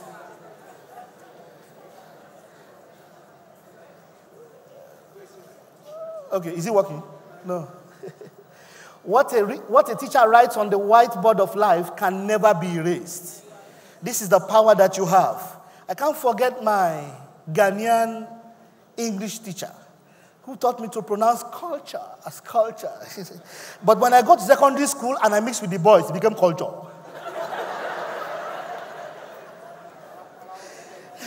I can't forget my social studies teacher who taught me social studies, social integration. They are all Ghanaians. I don't know their name. When I was doing this presentation, I almost cried because I really wish for the first time, I don't know how it hit me, that emotion. Can I transfer, even if it's 5,000 naira, into all of their accounts, anywhere they are? I don't even know their address. This is the mystery of being a teacher. The problem is, your students all over the world and across the generations may not see you again, but recognize that each child that you teach, you are writing letters to a future that you cannot see. And one of these days, the society will remember what school did he went to, what secondary school. I know the names of my teachers, and anytime I meet them, the ones that taught me in secondary school, I'm always excited. You know why? I can't forget them. Of course, I told them my university lecturers, who I saw at the Ikeja shopping mall, and I turned my eyes. Then I remembered I was a believer. The Bible says, blessed are the merciful, for they shall obtain mercy. Forgive us our trespasses, as forgive those who trespass against us. Holy Ghost said there's bitterness in your heart towards your teacher. You are going to go and greet him and hug him. Say, hello, sir. And by the way, I've also tripled. You know, this tummy. My belt was times 2. It used to go down me times 2. You understand? When I saw a picture, I was like, come on. My own picture was stronger. My head was the same. Everybody here going through some tough time. Life is in phases. Men are in sizes. No condition is permanent. You're on your way there. So I went to him and I hugged him. I said, oh, engineering, so. You taught me 101, 102, 103. He said, oh, wow, what's your name? I said, oh, I can't remember you. Mama said, we remember you, sir. My question is, how will your students remember you? If they meet you at the shopping mall, will they want to embrace you or will they want to walk away from you? I'm speaking on educating the digital child, and please, you can go to slide number 3. Okay. Praise God. Jesus is working. I will raise a couple of points, and you did some beautiful work for me. I will not reinforce what you've said. Dear teacher, where are we on the way to where we are growing to? As a teacher, you see, when you are going somewhere, you can change route. If I'm going now, I can change and go this way. But if you are growing in a certain direction, biologists, you can't reverse. We are growing a certain way as a society. And I will quickly just rush through this. Number 1, there are problems in our educational curriculum and history that's robbed us of identity. Mr. Mungo Park should go and park well. How can they write in the history books that Mr. Mungo Park discovered Niger River and all those nonsense they say he discovered? You only discovered what is lost or was not found before. People were living in those communities all across the river for centuries. And the history textbooks come and tell me that my history began with Mr. Mongo Park. You should park well. You should reverse back to where it's coming from. There were indigenous cultures and peoples across that entire lineage. Across the river from the beginning to the end. Number 2. In our generation, careers are becoming ubiquitous. You are going to have medical doctor. Thank you. Thank you. You are going to have medical doctor that's an engineer.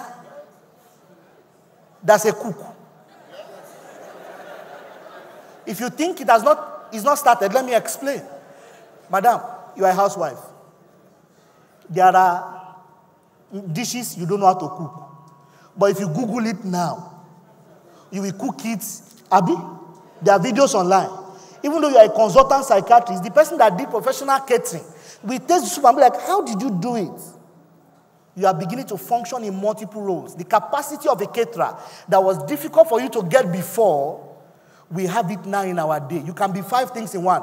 Look, I'm an engineer, a process manager. If I tell you the things I do, I've done comedy. Of course, you can see.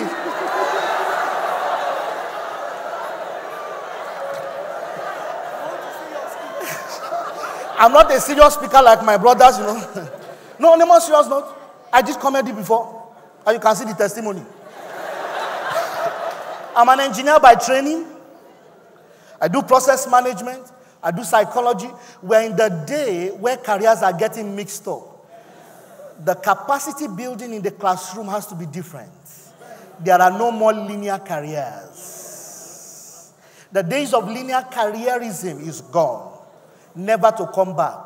We will soon have HR that must be a medical doctor and a lawyer. Why also? Because they can litigate him or her. He or she has to know what the law says at a certain level if you're going to practice successfully. These are the challenges the teachers of this generation are battling. We now have people you call, they've reduced my slides. Though. It's okay, all things work together for good. There are about 7 points, and they have reduced it to 3 or 4. Please check the slides again. Or is they there? Or they are just rearranged? Holy Ghost has used them to help me rearrange it. All things work together. We now have digital natives, people that understand technology from the womb. Children who are able to operate tabs at age 3, 4, age 2, 18 months. They search Google at age 7. I'll show you the next slide. And you have Mr. Teacher, you and I, who were trained to write before we type. You write it down before you type. You are a digital immigrant. Those guys are digital natives. You are generations apart.